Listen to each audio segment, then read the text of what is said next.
ఒక్క దినముల వల్ల ఉన్న సంగతి మర్చిపోకుడి అన్నాడు. అందుకే ప్రతిభానం ఏమన్నాడంటే, ఈ సృష్టిని సృష్టించడానికి దేవుడికి 6000 సంవత్సరాలు పట్టిందన్నాడు. అంటే ఇప్పుడు దేవుని డైమెన్షన్లో, దేవుని పరిమాణంలో ఒక్క దినం మన పరిమాణానికి వచ్చినప్పుడు, మనముండే పరిమాణానికి వచ్చినప్పుడు 1000 సంవత్సరాలు.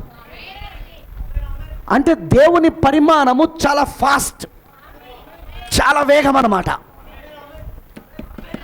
పట్టుకోవాలి. దేవుని పరిమాణము ఎంత వేగం అంటే, మనకి ఇక్కడ జరిగే 1000 సంవత్సరాలు అక్కడ ఒక దినం వలె అయిపోతుంది. దేవుడు మీ కళ్ళు తెరచును కాక. మనకి ఇక్కడ జరిగే 1000 సంవత్సరాలు అక్కడ ఆ పరిమాణంలో మానవుడు జీవిస్తున్న ఈ యొక్క లోకంలో, ఈ యొక్క పరిధిలో మనకు జరిగే ఈ పరిమాణంలో 1000 సంవత్సరాలు దేవునికి అక్కడ ఒకరోజు. అంటే మన పరిమాణము కంటే 7వ పరిమాణమైన దేవుని పరిమాణము చాలా వేగంగా ఉన్నది. నేను 7 పరిమాణములలో దానికి చెప్పాను. అతి త్వరలో ఆ సబ్జెక్ట్ మొదలు పెడతాను నేను. ఆమెనంటారా? ఎందుకంటే అప్పుడు నేను చెప్తున్నప్పుడు నర్సంపేటలో చెప్పాను, వరంగల్లో చెప్పలేదు. So I will tell once again. ఆ స్టడీస్ నేను తీసుకుంటాను. మై లవ్లీ సబ్జెక్ట్ అది, నాకు చాలా ఇష్టమైన సబ్జెక్ట్ అది. ఆమేన్. సో 7th డైమెన్షన్, 7వ పరిమాణం, అది దేవుని పరిమాణం. ఆ పరిమాణము మన పరిమాణంతో చూసుకుంటే చాలా వేగం. ఎంత వేగం అంటే, మనకి ఇక్కడ 1000 సంవత్సరాలు గడుస్తే అక్కడ ఒక్క దినం అయిపోయినట్టు. అంటే అక్కడ ఒక్క దినం గడిచిందంటే మనకి ఇక్కడ 1000 సంవత్సరాలు గడుస్తుంది. కాబట్టి ఈ పరిమాణం, మనం ఉంటున్న ఈ పరిమాణము దేవుని పరిమాణమైన 7వ పరిమాణముతో పోలిస్తే 7వ పరిమాణం చాలా వేగంగా ఉన్నది. అది నేను మీకు ప్రవక్త చెప్పిన స్టేట్మెంట్ కూడా చదివిస్తా. 7th డైమెన్షన్ అది ఎక్కడుందంటే, ఇప్పుడు చెరలో ఉన్న ఆత్మలని వర్తమానంలో, నా సేవ యొక్క ప్రస్తుత దశ అనే వర్తమానంలో ఉంటుంది. 7వ పరిమాణం చాలా వేగవంతమైన పరిమాణం అని. ఫాస్టెస్ట్ డైమెన్షన్ అంటాడు ప్రాఫెట్ 7th డైమెన్షన్ గురించి మాట్లాడుతున్నప్పుడు. 7th డైమెన్షనే దేవుని డైమెన్షన్, దేవుడున్న డైమెన్షన్, దేవుడున్న పరిమాణం. 7వ పరిమాణమే దేవుడున్న పరిమాణం. ఆ 7వ పరిమాణం, ఆ దేవుడున్న పరిమాణము చాలా వేగమైన పరిమాణం అది. ఇప్పుడు మోషే ఉదయం సాయంత్రం అని రాశాడు. అదంతా ఎక్కడ చూస్తున్నాడో తెలుసా మోషే? దేవుని పరిమాణములో 7వ పరిమాణములో చూస్తున్నాడు. అందుకే సాయంత్రము ఉదయము కలగగా ఒక దినమాయను. ఏమాన్. అందుకే ప్రాఫెట్ అంటాడు, అక్కడ ఒక దినం అయిందంటే ఇక్కడ 1000 సంవత్సరాలు అయింది. 6 దినాలంటే అర్థం ఇక్కడ 6000 సంవత్సరాలు. ఏమాన్. హల్లెలూయా. సో ఇప్పుడు ఈ సూత్రం అర్థమైందా మీ అందరికీ? అందుకే మోషే మొదటి అధ్యాయములో దేవుని పరిమాణానికి వెళ్ళి 7వ పరిమాణానికి వెళ్ళి అక్కడ ఇవన్నీ 6 దినాల్లో సూచించబడ చూశాడు. 2వ అధ్యాయానికి వచ్చినప్పుడు మానవ పరిమాణంలో ఉండి ఇంకేం మొలిపించబడలేదంటున్నాడు. భూమిపైన ఇంకా ఏ పొద రాలేదంటున్నాడు. హల్లెలూయా. భూమిపైన ఇంకా ఏ పొద రాలేదు అంటున్నాడు. ఏ చెట్టు మొలవలేదంటున్నాడు. నరుడు లేడు ఇంకా అంటున్నాడు అక్కడ. మొదటి అధ్యాయము మోషే ఆదికాండం మొదటి అధ్యాయము ఆయన 7వ పరిమాణానికి వెళ్ళాడు. 7వ పరిమాణంలో చూస్తున్నాడు వాటిని. అదే మోషే ఇప్పుడు 2వ అధ్యాయానికి వచ్చినప్పుడు మనమున్న 3 పరిమాణాలు, వెలుగు, పదార్థము, కాలము, ఈ 3 పరిమాణాలకు వచ్చినప్పుడు ఇంకా భూమిపైన ఏ చెట్టును మొలవలేదు, ఏ పొదయు లేదు, భూమిని సేద్యపరచడానికి ఇంకా నరుడు లేడు.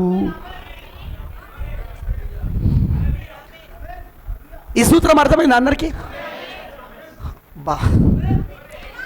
ఇదే మెయిన్ కీ.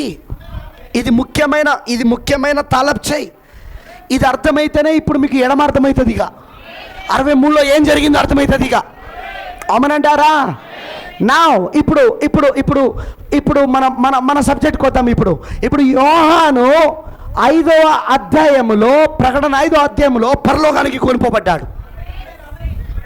అంటే ఇప్పుడు ఏ డైమెన్షన్లో ఉన్నాడు యోహాను? 7వ పరిమాణంలో ఉన్నాడు ఆయన. 7వ పరిమాణంలో ఏం చూస్తున్నాడంటే గొర్రెపిల్ల మతవర్తిత్వం విడిచిపెట్టి బయటకు వచ్చుట.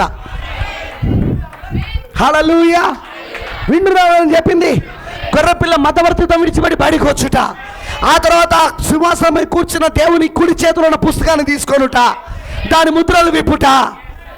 మన పరిమాణము కంటే, మనమున్న 3 పరిమాణముల కంటే, మొదటి 3 పరిమాణాల కంటే 7వ పరిమాణం వేగవంతమైనది. హల్లెలూయా. అందుకే అవన్నీ జరుగుడు అక్కడ చూస్తున్నాడు. 1963లో జరిగింది అదే అక్కడ. ఇప్పుడైనా గొర్రెపిల్లగా లేడని కాదు, ఉన్నాడు ఆయన. కానీ వేగవంతమైన పరిమాణంలో అది ముగించబడింది ఆల్రెడీ. 7వ పరిమాణంలో అది ముగించబడింది ఆల్రెడీ. చివరి వాని పేరు కూడా రక్తంలో కడగబడింది. ఆ గొర్రెపిల్ల జీవ గ్రంథంలో, 7 ముద్రల గ్రంథంలో ఎవరి పేర్లు అయితే చివరిగా ఉన్నదో ఆ చివరి వాని ఆత్మ కూడా రక్తంలో కడగబడింది. అతని కేసు కూడా కొట్టేయబడింది. అతని గురించి కూడా ప్రకటన చేయబడింది. అందుకే ఆయన మేఘంలో వచ్చి తీర్పరిగా ప్రకటిస్తున్నాడు ఆయన. కేసు ఇస్ క్లోజ్డ్, కేసు ముగించబడింది అని. ఇది ఎక్కడ జరుగుతుంది? మనకంటే వేగవంతమైన పరిమాణం అది. మనకి ఇక్కడ 1000 సంవత్సరాలు, అక్కడ 1 దినం. అక్కడ 1 దినంలో అయిపోతుంది, ఇక్కడ 1000 సంవత్సరాలు. అక్కడ 1 దినం అవుతుందంటే ఇక్కడ 1000 సంవత్సరాలు అవుతుంది. సో అక్కడ ఆల్రెడీ అది జరిగిపోయింది. అవునంటారా? అక్కడ ఆల్రెడీ ఆయన గొర్రెపిల్లగా బయటకు వచ్చేసాడు.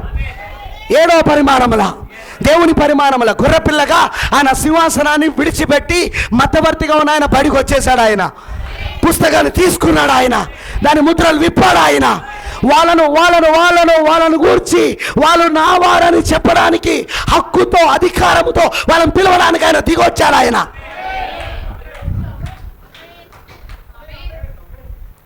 సో 7వ పరిమాణంలో అది అయిపోయింది.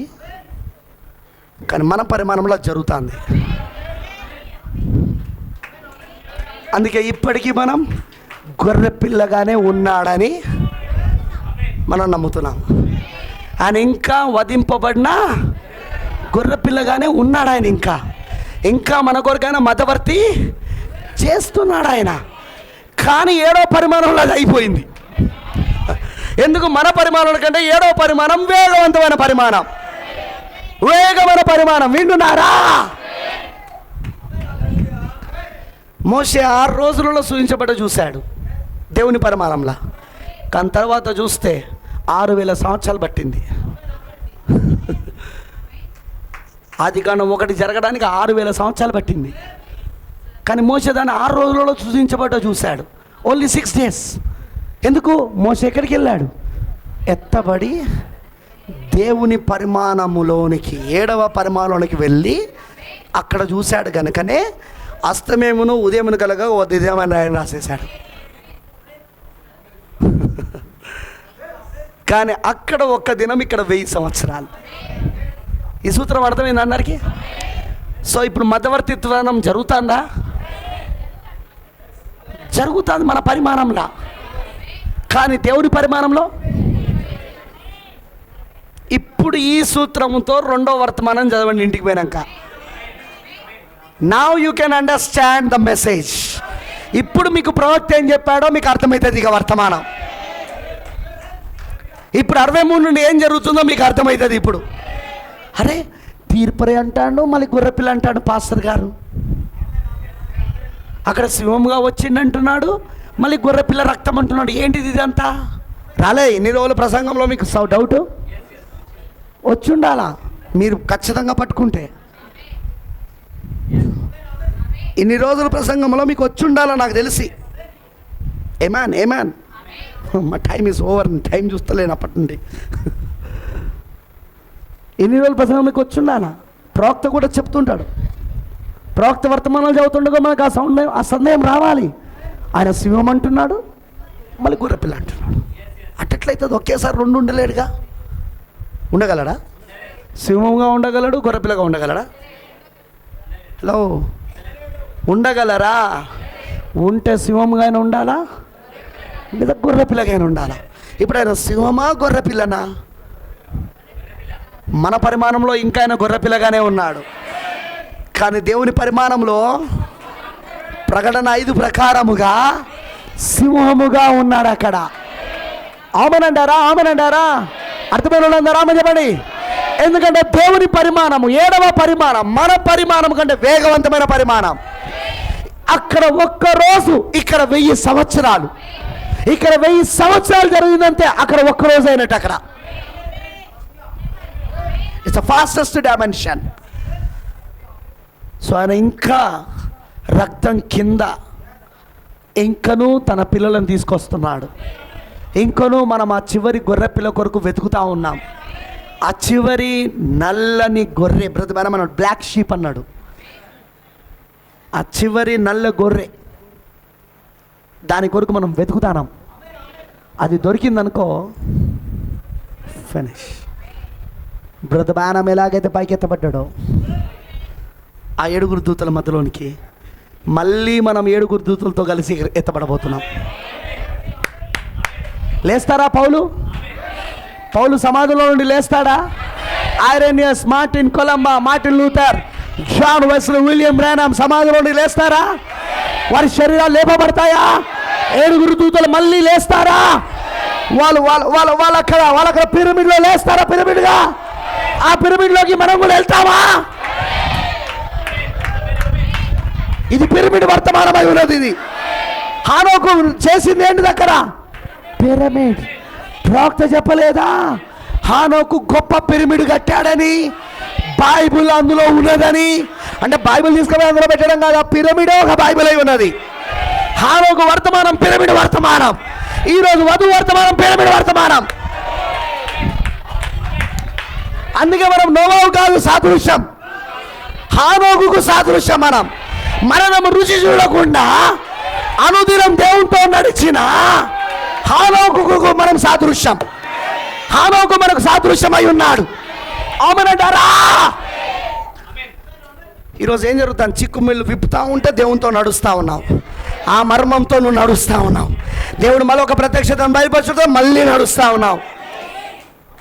దేవునితో నడవడం అది వాకింగ్ విత్ గాడ్. ఆ మర్మం బయలుపరచబడుతూ ఉంటే విశ్వాసం వస్తుంది. బయలుపడే విశ్వాసం. ఆ చిక్కుముడి విప్పబడుతోనే నీకు విశ్వాసం వస్తున్నది. దాంతో నువ్వు నడవడం మొదలు పెడుతున్నావు. ఏమాన్ ఏమాన్ ఏమాన్. ఈ సూత్రాన్ని మర్చిపోకండి. ఇప్పుడు మీరు 7 ముద్రలో 2వ పుస్తకం ఎడమ వర్తమానం చదవండి. నీకు ఈజీగా అర్థమవుతుంది ఎందుకు ప్రవక్త గొర్రె పిల్ల నుండి ఆయన బయటకు వచ్చాడంటున్నాడు. ఆయన సింహం వల్ల ఎందుకు ఆ పుస్తకాన్ని తీసుకొచ్చాడంటున్నాడు. గొర్రెపిల్లగా ఆ పుస్తకాన్ని తీసుకొని దాన్ని విప్పి సింహంగా ఎందుకు వస్తా? It's already happened. అది అయిపోయింది. అది దేవుని పరిమాణంలో ఆదికాండం 1లో మోసే అది అయిపోవడం చూశాడు. కానీ 2వ అధ్యాయానికి వచ్చినాక ఇంకా జరగలే. ఎందుకంటే మోసే ఆదికాండం 1లో దేవుని పరిమాణంలో చూశాడు సృష్టించబడుట. కానీ 2వ అధ్యాయానికి వచ్చినప్పుడు ఇంకా కాలేదు. అక్కడ ఇంకా సృజించబడలేదు. అమరంటారా? చెట్లు లేవు అక్కడ, జంతువులు లేవు అక్కడ, పక్షులు లేవు అక్కడ. కానీ మొదటి అధ్యాయంలో అవన్నీ చూశాడు. ఎందుకు? దేవుని పరిమాణంలో, ఏదో పరిమాణంలో అది జరిగిపోయింది. అది ఫాస్టెస్ట్ డైమెన్షన్, అది వేగమైన పరిమాణం. అది అందుకే 3 పరిమాణంలో, మొదటి 3 పరిమాణంలోకి వచ్చేసరికి వెలుగు, పదార్థము, కాలము, మొదటి 3 పరిమాణాలు. అక్కడికి వచ్చేసరికి ఇంకా జరగలే. ఎందుకంటే అక్కడ ఒక్క దినం, ఇక్కడ 1000 సంవత్సరాలు. అందుకే ప్రవక్త 6000 సంవత్సరాలు పట్టింది. ఈ భూమి సృజించబడడానికి 6000 సంవత్సరాలు. ఈ సృష్టి అంతా తయారు చేయడానికి 6000 సంవత్సరాలు. ఒకటో అధ్యాయంలోనో 6 రోజులు. కానీ ప్రవక్త అంటాడు 6000 సంవత్సరాలు. ఎందుకు? 6 రోజులు 7వ పరిమాణంలో, 6000 సంవత్సరాలు మనమున్న మొదటి 3 పరిమాణంలో. ఈవెన్ మధ్యవర్తిత్వం ఆయన విడిచిపెట్టి ముద్రలను విప్పి ఆ గ్రంథమును తీసుకొని వచ్చాడు ఆయన. అది 7వ పరిమాణంలో ముగించబడింది. మధ్యవర్తిత్వం అక్కడ అయిపోయింది 7వ పరిమాణంలో. కానీ మన పరిమాణంలో జరుగుతున్నది. ఎందుకంటే 7వ పరిమాణం మన పరిమాణం కంటే వేగవంతమైనది. పాయింట్ అర్థమైందని అన్న, అక్కడ వేగవంతమైనది. అందుకే అవి ఇప్పుడు ఇక్కడ జరుగుతున్నాయి. ఆమేన్. ఈ సూత్రాన్ని, ఈ కీని పట్టుకొని ఉండండి. అందుకే ఇప్పటికీ మనం, ఓ గొర్రెపిల్ల నీ రక్తం క్రిందికి వస్తున్నాను. అరే నా శివంగా మారినాక గొర్రెపిల్ల అని ఎట్లా అంటాను? అది 7వ పరిమాణంలో. ఇంకా ఆయన ఇక్కడ గొర్రెపిల్లగానే ఉన్నాడు. ఆయన ఇంకా మధ్యవర్తిగానే ఉన్నాడు. ఇంకా మన కేసు వాదించబడుతూనే ఉన్నది. అందుకే ప్రభువా నీ రక్తం క్రిందికి నేను వస్తున్నాను, ప్రభువా నీ కృపా సింహాసనం యొద్దకు నేను వస్తున్నాను. ధైర్యముగా కృపా సింహాసనం దగ్గర రావడానికి కారణం ఏంటంటే రక్తం అక్కడ ఇంకా ఉంది కనుక. కానీ 5వ అధ్యాయం ప్రకారంగా ఆ రక్తం అక్కడ నుండి తీసేయబడింది. 5వ అధ్యాయం ప్రకారం ఏం జరిగిందండి? తీసివేయబడింది. సింహాసనంపై నుండి రక్తం తీసేయబడింది. ఎందుకంటే గొర్రెపిల్ల అక్కడ నుండి బయటకు వచ్చేసాడా లేదా? యోహాను చూసాడా లేదా? 4వ అధ్యాయంలో ఉరుములు మెరుపులు ఆ సింహాసనం చుట్టూ ఏం జరుగుతుంది? అక్కడ ఉరుములు మెరుపులు ఆ సింహాసనంలో నుండి వస్తున్నాయా లేవా? ఉరుములు మెరుపులు ఎప్పుడు వస్తాయి? తీర్పు. తీర్పు. ఆమేనంటారా? అందుకే 7 ఉరుములు, తీర్పు. తీర్పు. వధువు తీర్పు తీర్చబడింది. వధువుని కాదన్న వాళ్ళందరికీ తీర్పులు వచ్చేస్తాయి. అర్థమైందా నేను చెప్పింది? పట్టుకుంటున్నారా? అర్థం కాకపోతే మళ్ళీ ఇంటికి వెళ్ళి చదవండి. ఇంటికి వెళ్ళి బైబిల్ చదవండి, ప్రవక్త చెప్పిన వర్తమానం చదవండి, నేను చెప్పిన ఈ మెసేజ్ వినండి, మళ్ళీ వినండి. You will catch the revolution. మీరు ప్రత్యక్షతను పట్టుకోగలుగుతారు అప్పుడు. ఆమేనంటారా? బ్రదర్, సిస్టర్, నిజంగా ఈ రోజున అందుకే మనకు మధ్యవర్తిత్వము జరుగుతున్నది ఇంకా. కానీ 7వ పరిమాణంలో అయిపోయినది. It's finished. ఆయన ఆల్రెడీ తీర్పరిగా ఉన్నాడు, అక్కడ న్యాయాధిపతిగా ఉన్నాడు. మన కేసు కొట్టివేయబడింది. కానీ ఇక్కడ మాత్రం ఇంకా జరుగుతున్నది. అందుకే చివరి వాడిని వెతుకుతున్నాం మనం. అంతేకాదు, ఆ చివరి వాడు వచ్చినప్పుడు మనం పూర్తిగా ఈ భూమిని విడిచిపెట్టిగా మనం వెళ్ళిపోబోతున్నాం. మన రాజు దగ్గరికి వెళ్ళిపోతున్నాం. రాణిగా అక్కడికి వెళ్ళిపోతాం మనం. అర్థమైన వాళ్ళందరూ ఆమె చెప్పండి. సో దేవుని దృష్టిలో నీ కేసు కొట్టివేయబడింది. 7వ పరిమాణంలో నీ కేసు కొట్టివేయబడింది. కానీ నీ పరిమాణంలో ఇంకా న్యాయ విచారణ జరుగుతుంది. ఎప్పుడు ఆ 7వ పరిమాణం నెరవేరిపోతుందంటే ఇక్కడ నువ్వు కొనిపోబడినప్పుడు. మన బైబిల్ స్టడీలో చెప్పినానా నేను? మనం పోవుడితో ఏం చేస్తామట? పరలోకం వెల్లుడితోటే దివారాత్రులు సహోదరుల పైన నేరం మోపిన అపవాదితో, ఆ ఘట సర్పముతో, వాని దూతలతో వధువు మిఖాయేలు. అక్కడ మిఖాయేలు ఎవరు? ప్రకటన 12వ అధ్యాయంలో మిఖాయేలు ఎవరు? అక్కడ 7వ వచనంలో ప్రభువైన యేసుక్రీస్తు. మిఖాయేలు తన దూతలు ఎవరు? మనమే. వధువైన మనము ఆయన కలిసి వానితో అక్కడ యుద్ధం చేస్తాం. అప్పుడు వధువు ఎత్తపడుతో అక్కడ యుద్ధం జరుగుతో వాని అక్క నుండి నెట్టేస్తే అక్కడ నుండి ఒక తన్నుడు అంతే వాడు పోపులో వచ్చి శరీరధారి అవుతాడు. వాడు అవతారం ఎత్తుతాడు. వాడు అక్కడ ఇంకా వాడు పోపులో శరీరధారి కాలేదు వాడు. అందుకే పాప పురుషుడు ఇంకా బయలుపరచబడలేదు అని రాయబడ్డది. అక్కడ మధ్యలో ఉన్నది అడ్డగించుచున్నది కనుక. ఎవరు అడ్డగించారంటే మనమే.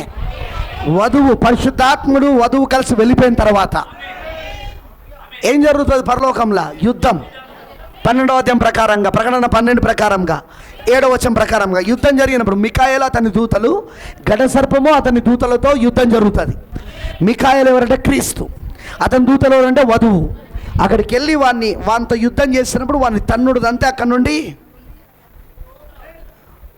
అప్పటి వరకు నేరాలు మోపినవాడు, సహోదరుల పైన నేరాలు మోపినవాడు, మన పైన నేరాలు మోపినవాడు నేరుగా వాడు భూమిపైకి వచ్చి పడతాడు. అదే పోపులో వాడు శరీరధారి అవుతాడు అక్కడ. ఇక వాని రాజ్యము భూమిపైన పూర్తిగా 3.5 సంవత్సరాలు స్థాపించుకోవడానికి, 3.5 సంవత్సరాలు వాడు పరిపాలించడానికి పోపులో వాడు శరీరధారి అవుతాడు. అర్థమైందా? అంటే వాడు ఇంకా నేరాలు మోపుతూనే ఉంటాడు మనం పోయేదాకా. పరలోకపు డైమెన్షన్లో ఇదంతా అయిపోయింది. ఇప్పుడు చూడండి, నీ ఎత్తబడుట అయిపోయిందా లేదా? దేవుని డైమెన్షన్లో నీ ఎత్తబడుట అయిపోయిందా లేదా? వినబడతలే నాకు. నీ రక్షణ జగతు పునాది వేయబడక మునిపే దేవుని పరిమాణంలో అయిపోయిందా లేదా? ఎందుకంటే జగతు పునాది వేయబడ మునిపే ఆయన గొర్రెపిల్లగా వధించబడ్డాడు. అవునా? వధించబడ్డాడు.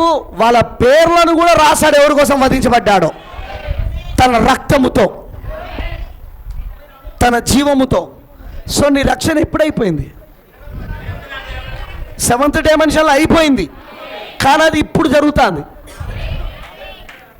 7వ పరిమాణంలో నీ రక్షణ అప్పుడే ముగించబడింది. కానీ ఇక్కడ మాత్రం ఇప్పుడు జరుగుతూ ఉన్నది. మీరు పాయింట్ పట్టుకుంటున్నారా? మీరే అన్నది ఆమెనంటారా? హల్లెలూయా. సో అలా ఉన్ననే నీ ఎత్తబడుట అయిపోయిందా? ఆయన పరిమాణంలో ఎప్పుడో అయిపోయింది. యోహాన్ చూశాడు ఆల్రెడీ. యోహాన్ చూడలేదా? యోహాన్ చూశాడు ఆల్రెడీ. ఆయన 19వ అధ్యాయంలో చూడలేదా? గొర్రెపిల్ల భార్యను తనను తను అలంకరించుకున్నాడు, చూడలేదా? ఆమేన్. 21వ అధ్యాయంలో చూస్తలేడా? కొత్త ఆకాశం కొత్త భూమిలో నూతన యెరూషలేముగా ఆమె దిగొస్తున్నట్టు. సో నీ ఎత్తబడుట అయిపోయిందా లేదా? ఇవన్నీ ఎక్కడ జరుగుతున్నాయి? అది 7వ పరిమాణంలో అవి ముగించబడ్డాయి. కానీ 7వ పరిమాణంలో ముగించబడింది ఇప్పుడు ఇక్కడ జరుగుతున్నాయి. అందుకే ప్రవక్త అంటాడు, నువ్వు అక్కడ ఉన్నావంటే ఇక్కడ ఖచ్చితంగా నీకు అది జరుగుతుంది. ఇప్పుడు ఒక వ్యక్తి ఎట్లా రక్షించబడతాడు? మనం చెప్తేనా? మనం బోధిస్తేనా? చర్చికి తీసుకెళ్తేనా? నీళ్ళలో బాప్సం ఇస్తేనా? ఎట్లా రక్షించబడతాడు? 7వ పరిమాణంలో రక్షించబడి ఉంటే ఇప్పుడు ఇక్కడ ఈ పరిమాణంలో రక్షించబడతాడు, కొత్త జన్మ పొందుకుంటాడు. అక్కడ లేడనుకో, వీడిని ఇక్కడ తీసుకొచ్చి కూర్చోబెట్టిన ఏమైనా లాభం ఉందా? వస్తారు, కూర్చుంటారు, కానుకలు వేస్తారు, దశమభాగాలు వేస్తారు, పాస్టర్లు కూడా ఆనందపడతా ఉంటారు. కానీ దేవుడు అంటాడు, నేను సేవ చేయమని ఏర్పాట్లో ఉన్న కోసం పంపితే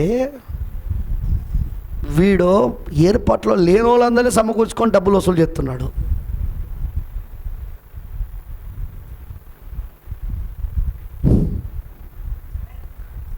బ్రదర్, సిస్టర్, సేవ అంటే ఒక పూట తిండి కొరకు కాదు. సేవ అంటే డబ్బు సంపాదించడానికి కాదు. అది వృత్తి కాదు, అది ఉద్యోగం కాదు. అది నీ భార్య పిల్లలను పోషించుటకు ఒక ఉద్యోగం కాదు, ఒక వృత్తి కాదు. సేవ అంటే ఆ 7వ పరిమాణంలో ఏదైతే దేవుడు తన ఆలోచనలో చూశాడో దానిని ఇక్కడ చెయ్యడం సేవ. కానీ చాలామంది ఈరోజు సేవ అంటే దాన్ని ఒక వృత్తిగా, దాన్ని ఒక ఉద్యోగంగా, సంపాదనగా చూస్తున్నారు సేవను. అందుకే చాలామంది సేవకులు తయారవుతారు. ఏ పని లేకుండా సంపాదించుకోవచ్చురా దీంట్లో. రోజుకు ఎక్కడో ఒక దగ్గర మీటింగ్ అవుతుంది, చికెన్ బిర్యానీ అయితే దొరుకుతుంది. మనం అందరు పాస్టర్లతో మంచుకుంటే, అందరి పాస్టర్లు ఏదో ఒక ఫంక్షన్ ఏదో ఒక వారంలో ఏదో ఒక రోజు ఒక దగ్గర జరుగుతూ ఉంటుంది. వాళ్ళ దగ్గరకు పోవచ్చు, మంచిగా తినొచ్చు, మంచి ఛార్జీలు ఇస్తారు, పైసలు ఇస్తారు, తీసుకోవచ్చు. అబ్బా, తిండికి కొడుతుండదురా, భోజనానికి కొడుతుండదురా, డబ్బుకు కొడుతుండదురా. మరి మర్యాదనే, గౌరవమే, మళ్ళీ భోజనమే, డబ్బే. ఏం కష్టపడకుండా సంపాదించవచ్చురా. ఆదివారం ఒక్కరోజు ప్రసంగం చేస్తే దశమభాగాలు కానుకలు రా. అబ్బా, మీటింగ్లు పెడితే పైసలు మిగిలిపోతాయి. అబ్బా, ఏమున్నదిరా. అందుకే చాలామంది సేవకులు అవుతారు. చాలామంది సేవకుడిగా వృత్తిని ఎంచుకోవడానికి కారణం అదే. అంతేగాని తప్పిపోయిన నా సహోదరుని ఆత్మని నేను రక్షించాలి, ఆ గ్రంథములో రాయబడి, ఆ గ్రంథములో లిఖించబడి, తప్పిపోయిన నా సహోదరుని ఆత్మను నేను మళ్ళీ తిరిగి వాక్యములోనికి తీసుకురావాలి అనే ఉద్దేశంతో సేవ చేస్తలేరు. కాంపిటీషన్ మళ్ళీ దీంట్లో, నాకు ఇంతమంది ఉన్నారు, మాకింత పెద్ద సంఘం, మేము ఇంతమంది వస్తున్నాం, మేము అందులో మళ్ళీ పోటీలు. బ్రదబారం అంటారు ర్యాట్ రేసెస్ అట, అంటే ఎలకల పోటీలు అట, ఇవి ఎలకల పరుగు పందాలట. ఈరోజు సంఘాలని ఎలకల పరుగు పందాలలో ఉన్నాయట. ర్యాట్ రేసెస్ అంటున్నాడు. నీకు పెద్ద సంఘమా, నాది పెద్ద సంఘమా, నీ దగ్గర ఎంత వస్తాను, నా దగ్గర ఎంతమంది వస్తున్నారు, నువ్వెంత పెద్ద బిల్డింగ్ కట్టినావు, నేనెంత పెద్ద బిల్డింగ్ కట్టినా, నీ దగ్గర ఎంతమంది పాస్తున్నాడు, నా దగ్గర ఎంతమంది పాస్తున్నావు, నువ్వెంతమందికి జీతాలు ఇస్తున్నావు, నేను ఎంతమంది జీతాలు ఇస్తానా, నీ దగ్గరికి ఎవరు వస్తున్నారు స్పీకర్లుగా, నా దగ్గరికి ఎవరు వస్తున్నారు స్పీకర్లుగా. ర్యాట్ రేసెస్, ఎలకల పోటీలు, ఎలకల పరుగు పందాలు ప్రస్తుతం సంఘాల మధ్యలో, పాస్టర్ల మధ్యలో జరుగుతుంది. ఓ దేవా, వీళ్ళ కళ్ళను దేవుడు తెరిచును కాక. ఇక్కడ అవి కాదు మనకు కావాల్సినవి. ఒక సహోదరుడు దేవుని గ్రంథంలో రాయబడి అతను తప్పిపోయి ఉన్నాడు, అతన్ని పట్టుకొని దేవుని దగ్గరికి తీసుకురావాలి. అది ఒక సేవకుని హృదయంలో ఉండాల్సిన భారం. వాక్యం అర్థమయ్యేటట్టు చేయాలి, వర్తమానం అర్థమయ్యేటట్టు చేయాలి. ఆ సహోదరుడికి, ఆ సహోదరికి వాళ్ళ కళ్ళు తెరవబడాలి, వాళ్ళు ఈ వాక్యాన్ని చూడాలి, ఈ ప్రణాళిక చూడాలి, వాళ్ళకి విషయాలు అర్థం కావాలి. ఆ విషయాలు అర్థమైనప్పుడు వాళ్ళకి విశ్వాసం వస్తుంది.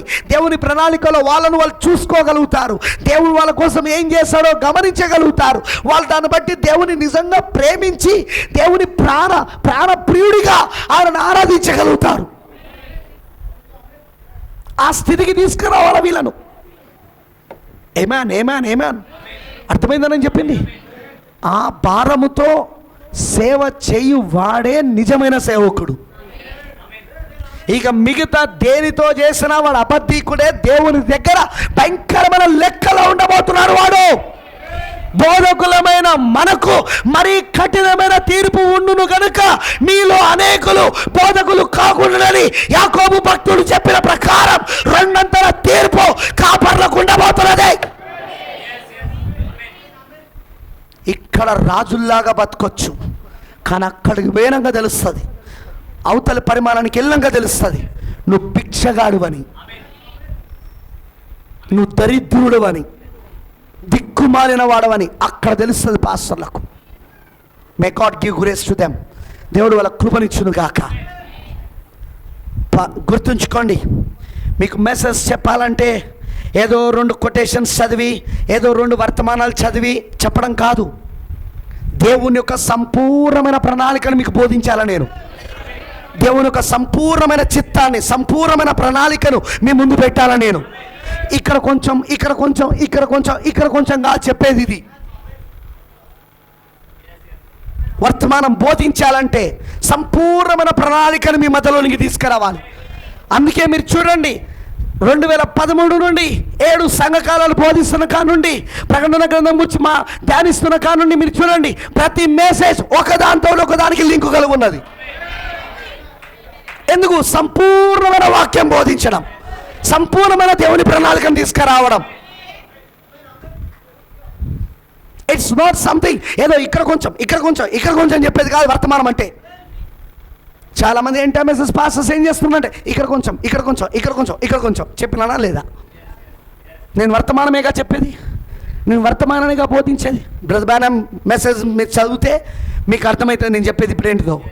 ప్రాఫిట్ ఒక అంశం తీసుకున్నాడు అనుకో, ఆ అంశాన్ని ఆయన చెప్పబోతున్న ప్రత్యక్షతను, బయలుపాటును ఆయన ఆది కాండం మొదలుకొని ప్రకటన గ్రంథం వరకు లింక్ చేస్తాడు ఆయన.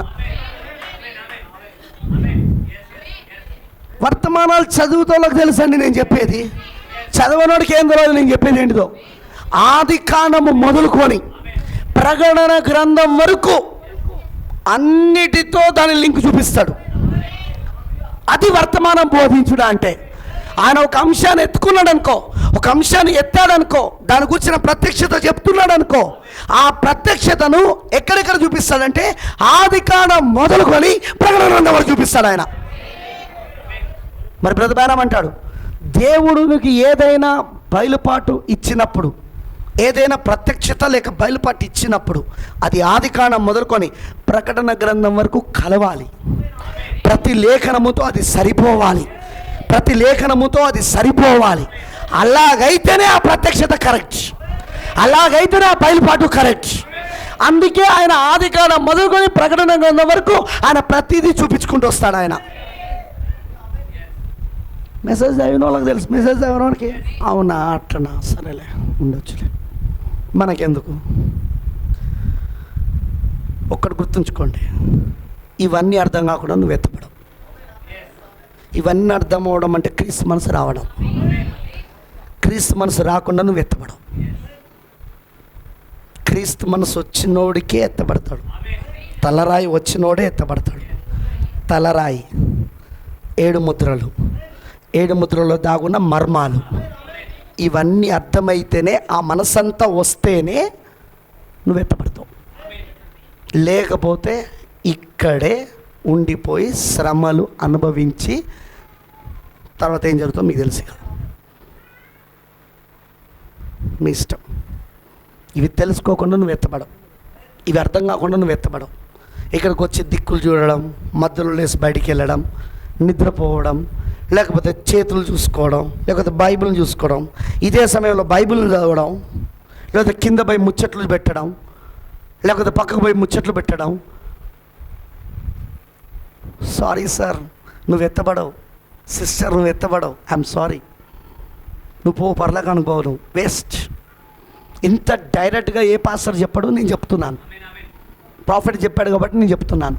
ప్రవక్త చెప్పిందంతా నేను చెప్పాలంతే, వేరే చెప్పడానికి వీలు లేదు. నేను ఎక్కువ, ఆయన ఒరిజినల్ వాయిస్ అయితే నా స్వరం ఎక్కువ. ఆ ఒరిజినల్ వాయిస్కి, ఆ అసలైన స్వరానికి నేను ఒక ప్రతిధ్వని. నేను చెప్పాలంతే. మిమ్మల్ని ఖండించడం నా ఉద్దేశం కాదు, మిమ్మల్ని గద్దించడం నా లక్ష్యాలు కాదు, మిమ్మల్ని ఏదో అనడం నా కోరిక కాదు. కానీ ప్రవక్త చెప్పింది నేను చెప్పాలి, మీకు అర్థమయ్యేటట్టు చెప్పాలి. మీరు అనొచ్చు, పాస్టర్ గారు ఇంతమంది ఉన్నారు కదా, మరి ఎంటైమేస్ వీళ్ళందరూ ఎత్తపడతారా? ఎత్తపడరు.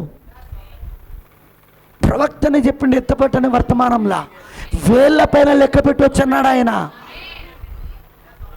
You can count. దానికి మంచి ఉదాహరణ ఏం చెప్పింది తెలుసా? కోట్ల మంది ప్రజలలో 8 మందే ఓడలోనికి వెళ్ళింది. అది కూడా ప్రవక్తతో కలిపితే, నోవాహుతో కలిపితే. ఇంకేమన్నాడో తెలుసా? మీరు నోవాహును వధువుగా తీసుకుంటే, కానీ హానోకును తీసుకుంటే అయితే ఒక్కడే ఎత్తపడతాడు అన్నాడు. ఇంకో మిషన్లో ఏమన్నాడో తెలుసా ప్రవక్త? అది ఆయన చెప్పిన మాటలు ఇవన్నీ. నేను మిమ్మల్ని భయపెట్టడానికి, అక్కడ కూర్చోమా, నేను మిమ్మల్ని భయపెట్టడానికి నేను ఈ మాటలు చెప్తలేను, నేను ఇవన్నీ మిమ్మల్ని బెదిరించడానికి చెప్తలేను, కానీ ఇది నిజాలు, ఇవి వాస్తవాలు అన్నాడు ఆయన. దానికి ఇంకో ఉదాహరణ చెప్పాడు తెలుసా? 20 లక్షల మంది ఇజ్రాయేల్ ప్రజలు ఐగుప్తు నుండి బయటకు వస్తే, ఇద్దరే ఐగుప్తు నుండి బయటకు వచ్చిన తరములో ఇద్దరే వెళ్ళారు. ఎక్కడికి? కానానికి. ఎవరు వాళ్ళు? 10 లక్షలకు ఒకరు, 20 లక్షలకి ఇద్దరు. గుర్తుందా మెసేజ్? 10 లక్షలు ఒకరని వర్తమానం గుర్తుందా? ఆయన చాలా చక్కగా పురుషుని యొక్క రేతస్సు గురించి మాట్లాడుతూ ఎంత చక్కగా చెప్తాడు అవన్నీ క్లియర్గా. న్యాచురల్ బర్త్ ఎలా జరుగుతుంది, ప్రకృతి సంబంధమైన జన్మ ఎలా జరుగుతుంది, కొన్ని లక్షల కణాలు బయటకు వస్తాయి పురుషుని రేతస్సులో నుండి, కానీ అందులో ఒకటే ముందు నిర్ణయించబడి ఉన్నది. అలానే స్త్రీ గర్భంలో కూడా కొన్ని లక్షల అండాలు విడుదలవుతాయి, కానీ అందులో ఒకటే ముందు నిర్ణయించబడింది. ఏం వర్తమానం అండి అది? ఆ ఒక్క కణములోనే ఉన్నది నీ జుట్టు రంగు, నీ కళ్ళ గుడ్ల యొక్క లోపట ఉన్న గుడ్ల రంగు, నీ పొడుగు, వింటున్నారా? నీ శరీర రంగు, నీ చేతి అన్నీ అందులోనే ఉన్నాయి అంటాడు. అదే దేవుని ముందు నిర్ణయం, అదే దేవుని ఎన్నిక. ఏం మెసేజ్ అండి అది! మరి ఆ 10 లక్షల ఒకరిని వర్తమానం చెప్పుకుంటూనే అంటాడు. అలానే ఉంటుంది కొత్త జన్మ కూడా, అలానే ఉంటుంది ఎత్తబడుట కూడా. May the God give the grace. దేవుడు మీకు కృపనిచ్చును గాక, మీకు దేవుడు ఆ కళ్ళు ఇచ్చును గాక. నేను మిమ్మల్ని భయపెడతలేను, ప్రవక్త చెప్పింది చెప్తున్నాను అంతే. మీకు ఈ మెసేజ్లు అర్థం కాకపోతే మీరు పరలోకం పోరు. అర్థమైతేనే విశ్వాసం. దీన్ని బోధించని పాస్టర్లకు శ్రమ, దీన్ని బోధించని పాస్టర్లకు శ్రమ. వాళ్ళు శ్రమలోకి వెళ్ళబోతున్నారు, వాళ్ళ సంఘాలు శ్రమలలోకి వెళ్ళబోతున్నాయి. కన్ఫామ్గా చెప్తున్నాను నేను, ఖచ్చితంగా చెప్తున్నా నేను. కేవలము పైన పైన విషయాలు నేర్చుకోవడానికి కాదు వధువు ఉన్నది, లోతు విషయాలకు వెళ్ళడానికి. సత్యం అనేది బహు లోతుగా ఉన్నది. ప్రియమైన దేవుని పిల్లలారా, ప్లీజ్ వర్తమానాలు చదవండి. ఈ మెసేజ్లు వింటున్నవారు, సీడీలు చూస్తున్నవారు వర్తమానాలు వినండి, ప్రవక్త వర్తమానాలు చదవండి, బైబిల్ చదవండి, ప్రార్థించండి. ఒక సంఘ కాపరిగా నా వర్తమానాలు కూడా వినండి. అప్పుడు మీకు ఇంకా క్లియర్గా ప్రవక్త ఏం చెప్పాడో అర్థమవుతుంది. నేను ఆయన వర్తమానాలకు తర్జుమా చేస్తలేను, నేను ఆయన వర్తమానాలకు అనువాదం చేస్తలేను, అర్థాలు చెప్తలేను, కానీ ఆయన వర్తమానంలో ఉన్న ప్రత్యక్షతను మీకు వివరిస్తున్నాను. అది మీరు విన్నప్పుడు అప్పుడు ఆయన వర్తమానాలు చదువుతుంటే క్లియర్గా మీకు ఆ ప్రత్యక్షత పట్టుకోగలుగుతారు. మేము మీకు సాయం చేస్తున్నాం తప్ప కొత్త వర్తమానం చెప్తలేము, లేదా ప్రవక్త చెప్పండి చెప్తలేము మేము. ఇది ప్రవక్త చెప్పిందే. ఇప్పుడు నేను చెప్పిన ఆదికాండం అది ప్రవక్త చెప్పిందే అని అనలేదు. ఎన్నిసార్లు అనలేదు? 6 రోజులని ఆదికాండంలో ఉంది, కానీ అది 6000 సంవత్సరాలని చదవలేదా మీరు? అది ప్రవక్త చెప్పిందే నేను చెప్తున్నది. ఇవన్నీ ప్రవక్త చెప్తున్నాయి, కానీ దాన్ని వివరణ ఇస్తున్నాను, దాని కనెక్షన్స్ పెడుతున్నాం. ఈ వర్తమానంలో ఇది చెప్పాడు, ఈ వర్తమానంలో ఇది చెప్పాడు, ఈ వర్తమానంలో ఇది చెప్పాడు. వీటిని కనెక్ట్ చేసి మీకు చూపిస్తానా? నేను చెప్పానుగా, వర్తమానం అనేది ఒక పజిల్ లాంటిది. పజిల్ ఏం చేయాలి? అన్ని రంగులను ఒక దిక్కు తీసుకురావాలి. బ్లూ రంగంతో ఒక దిక్కు, ఆరెంజ్ రంగంతో ఒక దిక్కు, ఎల్లో రంగంతో ఒక దిక్కు. అలాంటిది అనమాట వర్తమానం కూడా. అదే మేము చేస్తున్నది, అంతే. కొత్తది ఏం చేస్తలేము, కొత్త వర్తమానం మేము బోధిస్తలేము. నో, నేను కొత్త వర్తమానం బోధిస్తలేను. ప్రవక్త చెప్పిందే మీకు చూపిస్తున్నాను. కాకపోతే అది మీకు పజిల్ లాగా ఉంది. దాన్ని నేను అన్నిటిని ఒక దగ్గర పెట్టి మీకు అర్థమైనట్టు బోధిస్తానా? అప్పుడు మీరు అదే వర్తమానాన్ని చదివినప్పుడు మీకు అప్పుడు క్లియర్గా పిక్చర్ అర్థమైపోతూ ఉంటుంది. అక్కడున్న దృశ్యం అంతా మీకు అర్థమైపోతూ ఉంటుంది. ఇప్పుడు చదవండి ఎడమ వర్తమానం. ఎంతమంది సిన్సియర్గా ఇంటికి వెళ్ళాక ఎడమ వర్తమానం చదువుతారు? అంటే మీతో వాళ్ళు చదవరా? ఎడమ వర్తమానం చదివేవాళ్ళు చేయొద్దండి. 7 ముద్రల్లో 2వ వర్తమానం ఎడమ వర్తమానం మంచిగా ఎత్తండి అమ్మా. అంటే మీతో వాళ్ళు చదవరా? వద్దా? చర్చికి రాకండి అమ్మా ప్లీజ్. మీరు ఆదివారాలు చర్చికి రాకండి. మీ బర్త్డే ఫంక్షన్లకు నేను కాదు వచ్చేది, అక్కడ ఉన్నారు, వేరే వాళ్ళు ఉన్నారు, వాళ్ళని పిలిపించుకోండి. చర్చికి రాకండి. వర్తమానాలు చదవటంలో అయితే మా చర్చికి రండి. బైబిల్ చదవటంలో వర్తమానాలు చదివేవాళ్ళు, మెసేజ్లు వినేవాళ్ళు, చదువు రాకపోతే ప్రవక్త వర్తమానాలు ఆడియోలో వినేవాళ్ళు, నా మెసేజ్లు వీడియో ఆడియోలో విని చూసే వాళ్ళైతే రండి. మీకు బైబిల్ కూడా ఆడియోలో ఉంది మొత్తం. నువ్వు రేపు తీర్పు దగ్గర తప్పించుకోలేవు, నువ్వు ఏ పరిస్థితుల్లో తప్పించుకోలేవు. నాకు సౌరాజు ప్రభు అంటే ప్రభు చూపిస్తాడు నీకు అక్కడ. ఒరే బాబు, బైబిల్ మొత్తం నేను ఆడియోలో కూడా పెట్టినరా, నువ్వు వినొచ్చు కదా రా అని. నువ్వు సినిమా పాటలు విన్నోడివి, నువ్వు జోకులు విన్నోడివి, అన్ని వినేవాడివి, వాంతో వింత ఫోన్ చేసి ఫోన్లో గంటల కొలది విన్నోడివి, నా మాటలు ఎందుకు ఇల్లేదురా అని అడుగుతాడు.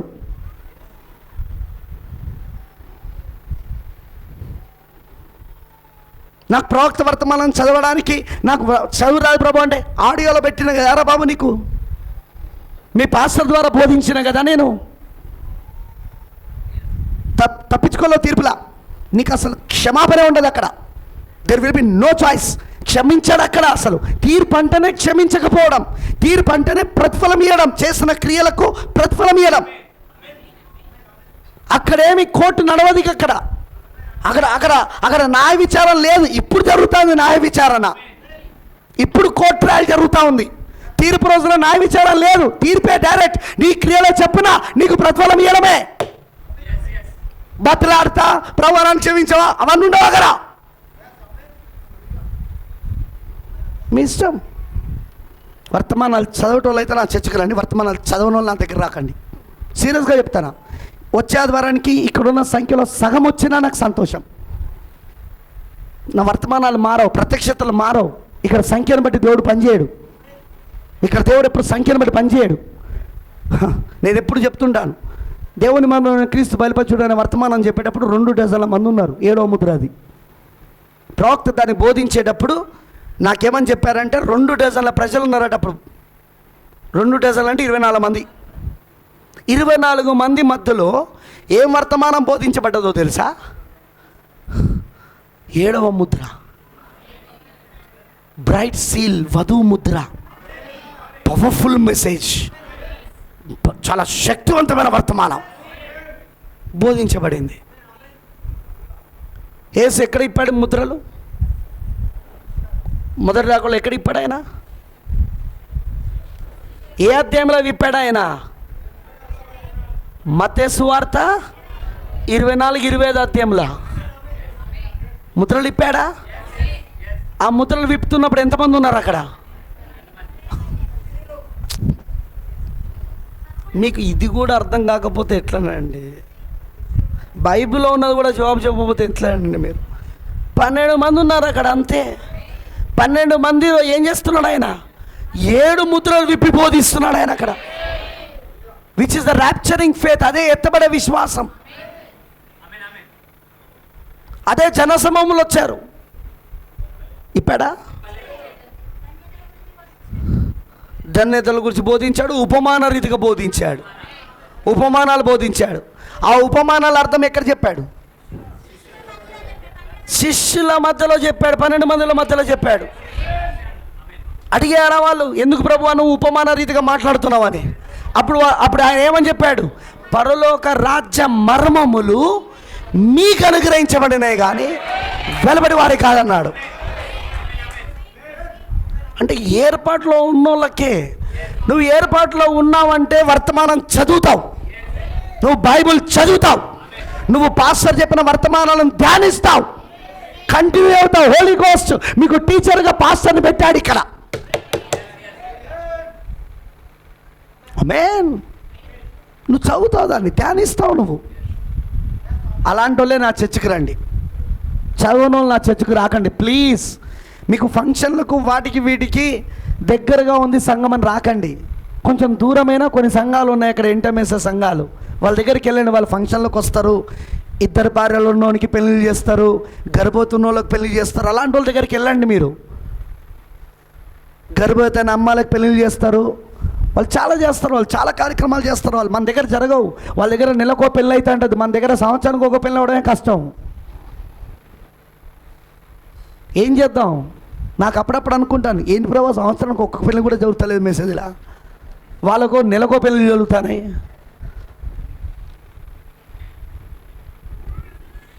వాళ్ళకు నెలకో సమాజం జరుగుతుంది, మా దగ్గర ఎవరు చచ్చిపోవట్లేదు ఏంది? నిజం. ఆ సంఘాలు దాని కొరికే ఉన్నాయి. మీరు అక్కడికి వెళ్ళొచ్చు. ఇక్కడ రావాలనుకుంటే ఒకటే స్ట్రిక్ట్గా చెప్తున్నా, నేను సీరియస్గా చెప్తున్నా. సంఘ పెద్దలు పెట్టాక మీకు స్పెషల్గా వాళ్ళకి చెప్పేది ఇదే.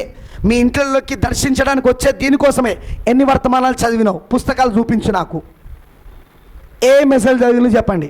మీ ఇంట్లో సీడీలు ఎన్ని ఉన్నాయి? ఏం వర్తమానాలు విన్నారు? అవన్నీ వాళ్ళు వచ్చి మిమ్మల్ని ఎంక్వైరీ చేస్తారు. అవన్నీ వాళ్ళు చెయ్యాలి. వస్తారు, చేస్తారు. ఎంతసేపు ప్రార్థన చేస్తున్నావు? కుటుంబ ప్రార్థన పెట్టుకుంటున్నారా మీరు? ఎందుకు పెట్టుకోవట్లేదు? పొద్దున సాయంత్రం ఎందుకు ప్రార్థిస్తలేరు? వ్యక్తిగత ప్రార్థన ఎందుకు చేస్తలేరు? ఉపవాస ప్రార్థన ఎందుకు చేస్తలేరు?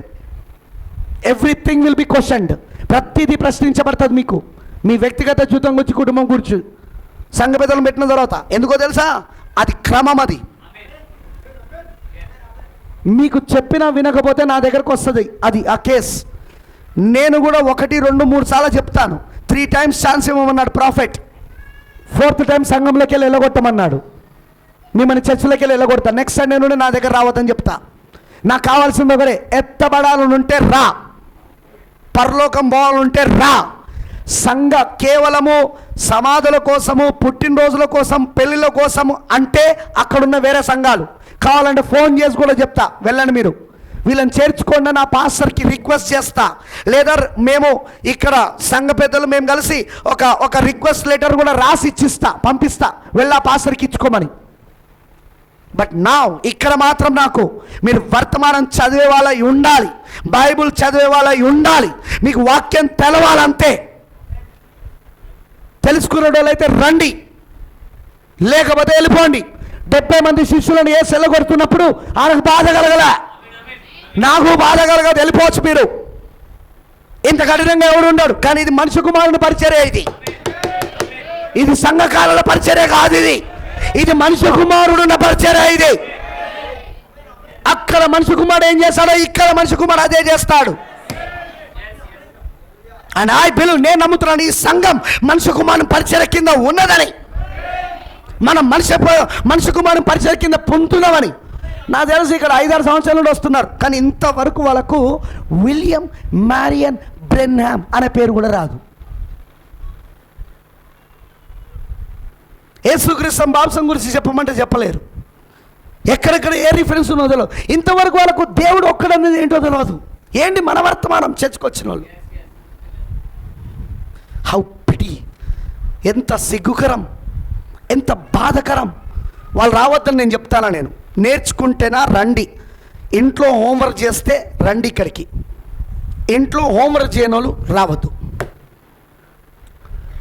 స్కూల్లో నేను ప్రిన్సిపల్ దగ్గరికి వెళ్ళినప్పుడు అప్పుడప్పుడు మా పిల్లల కోసం వెళ్ళినప్పుడు వాళ్ళు ఒకటే అంటారు, సార్ క్లాస్లో మేము చెప్పాల్సినవన్నీ చెప్తాం, కానీ ఇంటి దగ్గర తల్లిదండ్రులుగా మీరు కూడా చెప్పాలా, హోంవర్క్స్ దగ్గర నుండి చేయించాలా, వాళ్ళకు కొన్ని నేర్పాలా. మీరు చేయాల్సినవన్నీ చేస్తేనే మీ పిల్లవాడు పాస్ అవుతాడు, లేకపోతే కాడు.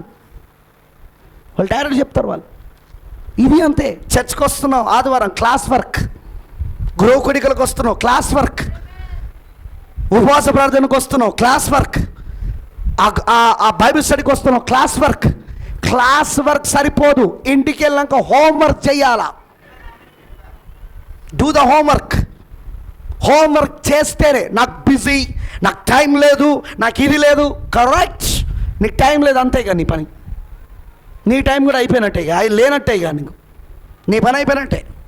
నువ్వు దేవునికి సమయం ఇవ్వకపోతే, ప్రార్థనకు సమయం ఇవ్వకపోతే, బైబిల్కి సమయం ఇవ్వకపోతే, అనుదినం బైబిల్ చదవడానికి, వర్తమానాలు చదవడానికి నీ పని అయిపోయినట్టే. నువ్వు ఆత్మీయంగా చచ్చిపోయినట్టే. చచ్చిపోయినోనికి టైం ఎట్లా లేదో నువ్వు కూడా చచ్చిపోయినట్టే, నీకు కూడా టైం లేదు. ఫినిష్, నీ పని అయిపోయినట్టే. Your dead. ఉన్నోడు చెప్తున్నా, నేను డైరెక్ట్ చెప్పేస్తున్నా. నేను మీకు గుర్తుంచుకోండి, సీరియస్గా ఇస్తున్నాను వార్నింగ్. సంఘం అంటే ప్రతి సభ్యుడు దేవుని వాక్య ప్రకారముగా జీవించవలసి ఉండాలి. అలాగైతేనే సంఘానికి రండి, లేకపోతే రావద్దు. Don't come to my church. నా సంఘానికి రావద్దు. ఇంకేదైనా సంఘానికి వెళ్తా అంటే వెళ్ళండి, నాకు అభ్యంతరం లేదు. నేనేం దాని గురించి అభ్యంతర పడతలేను. తర్వాత మీ ఇష్టం. వాక్యం చెప్తుంది, నేను చెప్తున్నాను. నాకు డబ్బు కాదు ఇక్కడ ముఖ్యం. నాకు ఇక్కడ సంపాదన, డబ్బు, లేకపోతే దాన్ని ఏమంటారంటే ఆ ఎలకల పోటీ పందెంలో నేను లేను, ఆ ఎలకల పరుగు పందెం పోటీలలో నేను లేను. I'm not in that rat race. నాకు అట్లాంటిది ఇష్టం లేదు. నాకు కావాల్సింది ఒకటే, కొద్ది మంది, దేవుడు నాకు కొద్ది మంది ఇచ్చిన ఆ కొద్ది మందే వధువుగా సిద్ధపడి పరలోకానికి వెళ్ళాలి. నా ద్వారా దేవుడు ఆ పని చేయాలి, అంతే. తర్వాత మీ ఇష్టం. చెప్పండి, మీకు ఆత్మీయంగా ఏం సాయం కావాలి? ప్రార్థన సాయం చేస్తాం, వర్తమానాలను బోధించడం, దాన్ని ఇంకా వివరంగా చెప్పడం చేస్తాను. ఏం కావాలా? ఏం డౌట్స్ ఉన్నాయి క్లియర్ చేస్తాను, ఏం సందేహాలు ఉన్నాయి స్పష్టం చేస్తాను, నీకు క్లియర్గా చెప్తాను. ఏ సాయం కావాలి ఆత్మీయంగా అన్నీ చేస్తాం. కానీ నువ్వు ఆత్మీయంగా ఎదగడం మాకు ముఖ్యం. ఇక్కడికి వస్తున్నది మతాచారాలను చేసుకోవడానికి వస్తలేం మనం. పిల్లల పెళ్ళిళ్ళ కోసము, ఫంక్షన్ల కోసం వస్తలేం మనం. ఇక్కడికి సమాధి కార్యక్రమాలకు వస్తలేం మనం. చెప్తున్నాగా, అది వేరే సంఘాలు ఉన్నాయి, అక్కడికి వెళ్ళండి. ఇక్కడికి వస్తున్నది నువ్వు ఆత్మీయంగా వధువుగా సిద్ధపడడానికి, ఎత్తపడడానికి, సిద్ధపడడానికి. అందుకే ఈ మర్మాలు, అందుకే ఈ వాక్యం తెరబడుట, అందుకే చిక్కుమల్లు విప్పబడుట. అందుకే ఇన్ని సంవత్సరాల నుండి 6000 సంవత్సరాల నుండి వివాదాస్పదంగా ఉన్న కార్యాలను దేవుడు బయలుపరుస్తున్నాడు. 7వ ముద్ర తెరవబడడం వలన, 7 ముద్రలు తెరవబడడం వలన దేవుడు ఇవన్నీ బయలుపరుస్తున్నాడు. ఇవన్నీ ప్రవక్త ద్వారా బయలుపరిచాడు. కాబట్టి ఇవన్నీ తెలుసుకోండి. మీకు ఇది అర్థం కాకుండా పరలోకం పోరు. మళ్ళీ చెప్తున్నాను, ఎత్తబడ్డ జరగదు, మీకు ఎత్తబడ్డ జరగదు. విడవబడితే దాని పరిస్థితి వేరు. తర్వాత మీ ఇష్టం, దట్స్ అప్ టు యూ. నేను చెప్పాల్సిందని చెప్తున్నాను. ఇక్కడ దాకా అందరికీ అర్థమైందా? నేను ఎందుకు దీని మీద చెప్పానో, దీనికి దానియేలు 70 వారాలకు సంబంధం ఏందో మీరు చూస్తారు. దానికి కారణం ఏంటిదంటే 7వ బూర కింద దానియేలు 70 వారంలోని చివరి అర్ధవారం ఇజ్రాయేలులకు ఈ 6 ఉద్దేశాలు నెరవేర్పు జరుగుతాయి. ఏదైతే అక్కడ వాళ్ళకు నెరవేర్పు జరుగుతున్నదో 7వ ముద్ర కింద అరగంట నిశ్శబ్దంలా. 7వ ముద్ర అరగంట నిశ్శబ్దమేనా? అరగంట నిశ్శబ్దము క్రింద వధువుకి ఈ 6 ఉద్దేశాలు నెరవేర్పు జరుగుతున్నాయి. అరగంట నిశ్శబ్దం అంటే చాలా తక్కువ సమయం, కానీ ఇక్కడ మాట్లాడుతున్నది పరలోకములో అరగంట నిశ్శబ్దం. మీరు పట్టుకున్నారని నేను అనుకుంటున్నాను. 7వ ముద్ర తెరవబడినప్పుడు ఏం చూశాడు? పరలోకమందు ఇంచుమించు, భూలోకమందు కాదు. సో ఆ పరలోకమందు ఇంచుమించు అరగంట నిశ్శబ్దం క్రింద, 7వ ముద్ర కింద ఈ 6 ఉద్దేశాలు వధువుకి జరుగుతాయి. ఏంటిది? తిరుగుబాటు, పాపము, దోషం. ఈ 3 తీసేయబడతాయి ప్రాయశ్చితం ద్వారా. 7 ముద్రలు. ప్రాయశ్చితం ఎక్కడుంది? 7 ముద్రలు. యుగాంతము వరకు ఉన్నట్టు నీతి, 1000 పరిపాలన, ప్రవచనము, దర్శనం ముద్రించబడట. అదే తెరవబడింది 7 ముద్రలలో. అంత్యకాలం వరకు ముద్రించబడతా అన్నాడా దానియేలుతో? అంత్యకాలం వచ్చేసినావా మనం? అంత్యకాలం వచ్చేసినామా? మోషే, ఏలియాలు వచ్చారా? ఆ ఏటిపైన నీళ్ళపైన ఆడేవాడు కనబడ్డాడా? ఓకేనా? సో 7 ముద్రలలో ఏం జరుగుతుంది? దర్శనము, ప్రవచనం తెరవబడుతుంది. అప్పటి వరకు అది ముద్రించబడ్డదా? తెరవబడుతుంది. జరిగిందా? ప్రకటన 10లో అది జరిగిందా? అరగంట నిశ్శబ్దం కింద జరిగిందా? ఇక 6వ ఉద్దేశం ఏంటిది? 1000 పరిపాలన జరుగుతుందా? అమనంటారా? నూతన యెరూషలేము వధువు తన భర్త కొరకు అలంకరించబడిన పెళ్లి కుమార్తె, క్రీస్తు భార్య అతి పరిశుద్ధ స్థలములోనికి అభిషేకించడం, అనగా క్రీస్తు అందులోనికి ప్రవేశించడం. ఈ 6 ఉద్దేశాలు అరగంట కింద అన్నజనులైన మనకు, వధువుకి అన్నజనులైన మనకు అరగంట కింద 7వ ముద్ర కింద జరుగుతుంది. ఇదే 6 ఉద్దేశాలు ఇజ్రాయేలులకు 7వ బూర కింద అర్ధవారంలో వాళ్ళకు జరుగుతుంది. అర్ధవారం వాళ్ళకు, అరగంట మనకు. అర్ధగంట ఏంటిదో మీకు ఇప్పుడు అర్థమై ఉండాలి. ఇక అది పరలోకపు డైమెన్షన్లో. అది ఇప్పుడు అర్ధగంట సమయంలో ఉన్నామా మనం? ఎందుకు పరలోకమంతా నిశ్శబ్దమైంది? ఎందుకంటే విమోచకుడు దాని ప్రణాళిక ఇప్పుడు భూమిపైకి దిగి వచ్చింది. విమోచకుడు మరి ఆ ప్రణాళిక దేవుని ప్రణాళిక ఇప్పుడు భూమిపైకి దిగి వచ్చింది. అందుకే ఇప్పుడు ఆరాధన ఎక్కడ జరుగుతూ ఉన్నది?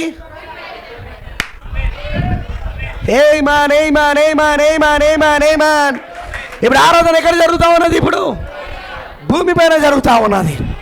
ఇదంతా అర్ధగంట నిశ్శబ్దంలో జరుగుతుంది.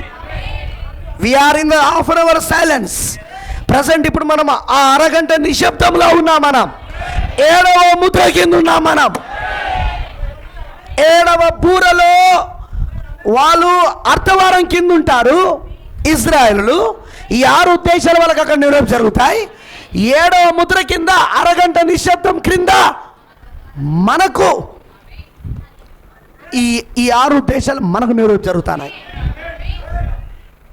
తిరుగుబాటు తీసేయబడుతున్నది. తిరగబడ్డదా? మొదటి సంఘంలో ఇజ్రాయెల్ సంఘం ఎలా తిరగబడిందో అలానే సంఘకాలంలో కొత్త నిబంధన సంఘం కూడా తిరగబడిందా? పాపం చేసిందా? చెప్పాను కదా, అవి తిరగబడింది, పాపం చేసింది, దోషం కూడా. దోషం అంటే ఏంటిది? అది క్రమమని తెలిసి కూడా దాన్ని చేయకపోవడం. కానీ ఈ 3 తీసేపడ్డాయా? తిరుగుబాటు మానుపుటకును, పాపము నివారణ చేయుటకును, దోషము నిమిత్తము ప్రాయశ్చితం. ప్రాయశ్చితం వచ్చిందా? అదే ముద్రలు తెరబడుట, అదే సూర్యోదయం మనందరికీ, అదే మనకి ఈస్టర్ ఉదయం, అదే సూర్యోదయం మనకు. ఆమనంటారా? అర్థమైందని చెప్పింది. సో ఇప్పుడు ఆ ప్రాయశ్చితం ద్వారా మనకి ఏం జరుగుతూ ఉన్నది? ఇవన్నీ తీసేయబడతా ఉన్నాయి. ఇదంతా ఎక్కడ జరుగుతుంది? 7వ ముద్ర కింద. Half an hour silence. అర్థమైన వాళ్ళందరూ రామని చెప్పండి. సో అందుకే 7 దానియేలు 70 వారాలు 7 ముద్రల కింద మర్మముగా ఉన్నదని అందుకే ప్రవక్త చెప్పాడు. 7 ముద్రలు నేను బోధించేటప్పుడు ఇదే దానియేలు 70 వారాలు నేను అక్కడ ఎత్తుతాను అని అందుకే అన్నాడు ఆయన. ఎందుకంటే 7 ముద్రలు యాక్చువల్గా యూదులకు కాదు. 7 ముద్రలు ఎవరికి? అన్యజనులు, వధువుకి, అన్యజనులకి. అలానే దానియేలు 70 వారాలు వాస్తవంగా అన్యజనులకు కాదు. ఎవరికి అది? కానీ 2 కనెక్షన్ ఎట్లున్నాయో చూసినావా? దేవుడు మీకు ఆ విజన్ ఇవ్వాలా, మీకు అది అర్థం, ఆ ప్రత్యక్షత ఇవ్వాలా, హోల్ ప్రత్యక్షత, ఆ పూర్తి పటం మీకు అర్థం కావాలా. చూసినావా? అందుకే దానియేలు 70 వారాలు ఇజ్రాయేలుకైనను అన్యజనులకు ఎందుకు బోధించాడు? అన్యజనులకు ఇవ్వబడిన 7వ ముద్రలో 7 ముద్రలలో ఎందుకు దానియేలు 70 వారాలు చెప్పాడు? కనెక్షన్ అర్థమైందా మీకు? సంబంధం అర్థమవుతుందా? దానికి దీనికి గొలుసు అర్థమవుతుందా? Praise Lord. దేవుడు మనకి మర్మాలు బయలుపరచడానికి సంతోషంగా లేదా? ఈ చిక్కుమంటలన్నీ మనకు విప్పుతున్నాడు. వినండి ఇవి. దానియేలు 70 వారాలు సిరీస్ తీసుకోండి. ఇప్పటికి 11 ఏమో అయినాయి మెసేజ్లు. తీసుకోండి అర్జెంటుగా. ఫస్ట్ నుండి వినుకుంటారండి. ఈ పిక్చర్ మీకు చాలా అవసరం, చాలా ముఖ్యం ఇది. ఎందుకంటే మనం కరెక్ట్గా ఆ చివరి 70వ వారంలో మధ్యలో ఉన్నాం. మనం మొదటి అర్ధవారానికి చివరి అర్ధవారానికి మధ్యలో అన్యజనుల కాలం. ఇప్పుడు ఆ అన్యజనుల కాలం ముగింపు ఎప్పుడు జరుగుతుందంటే ఆ చివరి అర్ధవారం ప్రారంభంతో అన్యజనుల కాలం ముగించబడుతుంది. అందుకే ఆ చివరి అర్ధవారం ప్రారంభం అవడానికి ఆల్రెడీ ఇజ్రాయేలు వాళ్ళ సొంత దేశంలో 2500 తర్వాత, 2500 సంవత్సరాల తర్వాత, 2500 సంవత్సరాల తరువాత వాళ్ళు ఇప్పుడు స్వతంత్రం పెట్టుకొని రెడీగా ఉన్నారు. ఎందుకు? దేవుడు ఇజ్రాయేలుతో ఎలా సంధిస్తాడు? ఆయన ఒక దేశముగా అతి వాగ్దాన దేశంలో ఉంటే దేవుడు వాళ్ళతో సంధించడం మొదలు పెడతాడు, వాళ్ళతో సంబంధం పెట్టుకోవడం మొదలు పెడతాడు. ఇప్పుడు వాళ్ళు రెడీగా ఉన్నారా? వాగ్దాన దేశంలో స్వతంత్రత పొందుకొని రెడీగా ఉన్నారా? మెస్సయ్య కొరకు ఎదురు చూస్తారమని చెప్తున్నారా? ప్రపంచ దేశాలని వాళ్ళకు వ్యతిరేకమైనాయా? ఇవన్నీ దేన్ని సూచిస్తున్నాయి?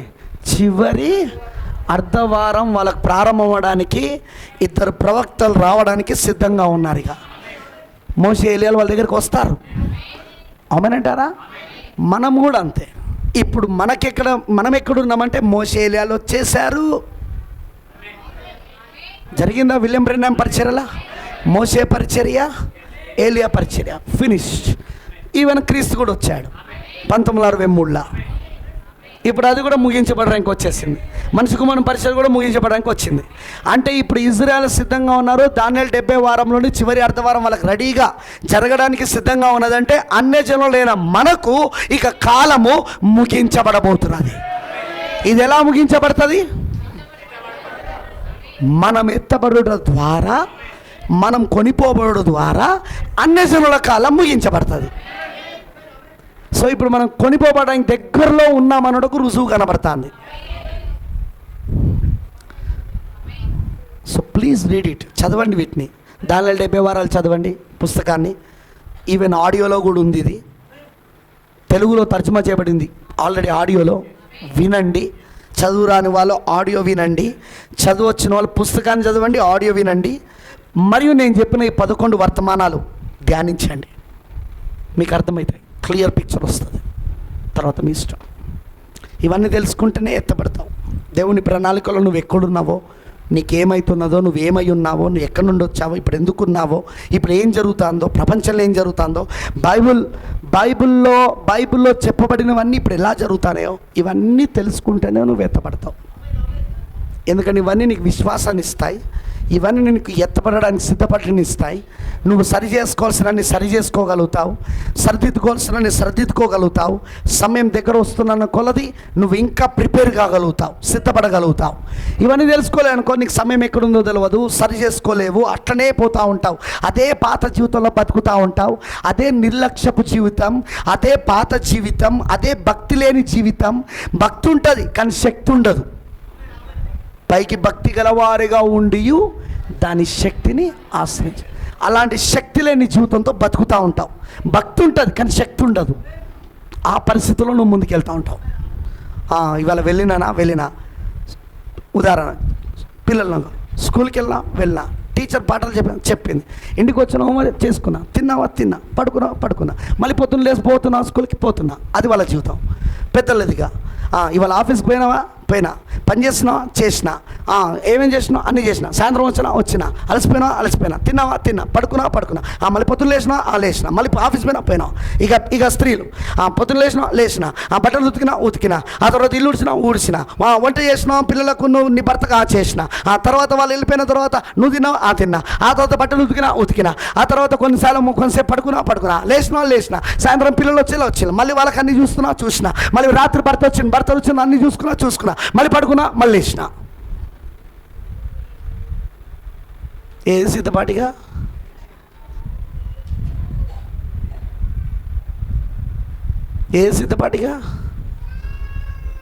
వ్యాపారం చేసేటోళ్ళు పొద్దున్న లేచినా వ్యాపారం అయింది, సంపాదించిన.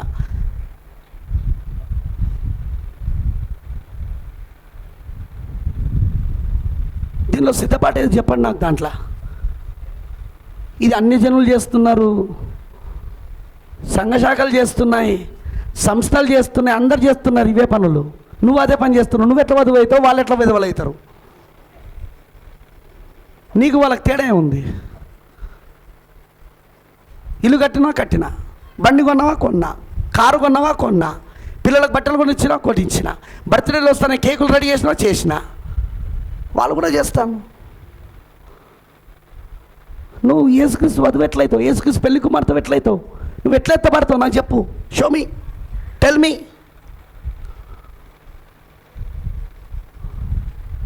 ఐఎమ్ సారీ, నేను చెప్పేది నిజం, నేను చెప్పేది వాస్తవం. మేలుకోనండి సంగమా, వేకప్. బ్రదర్ బ్రానమ్ అంటాడు, సంగమా మేలుకో, నిద్రమతలోని బడిగిరా,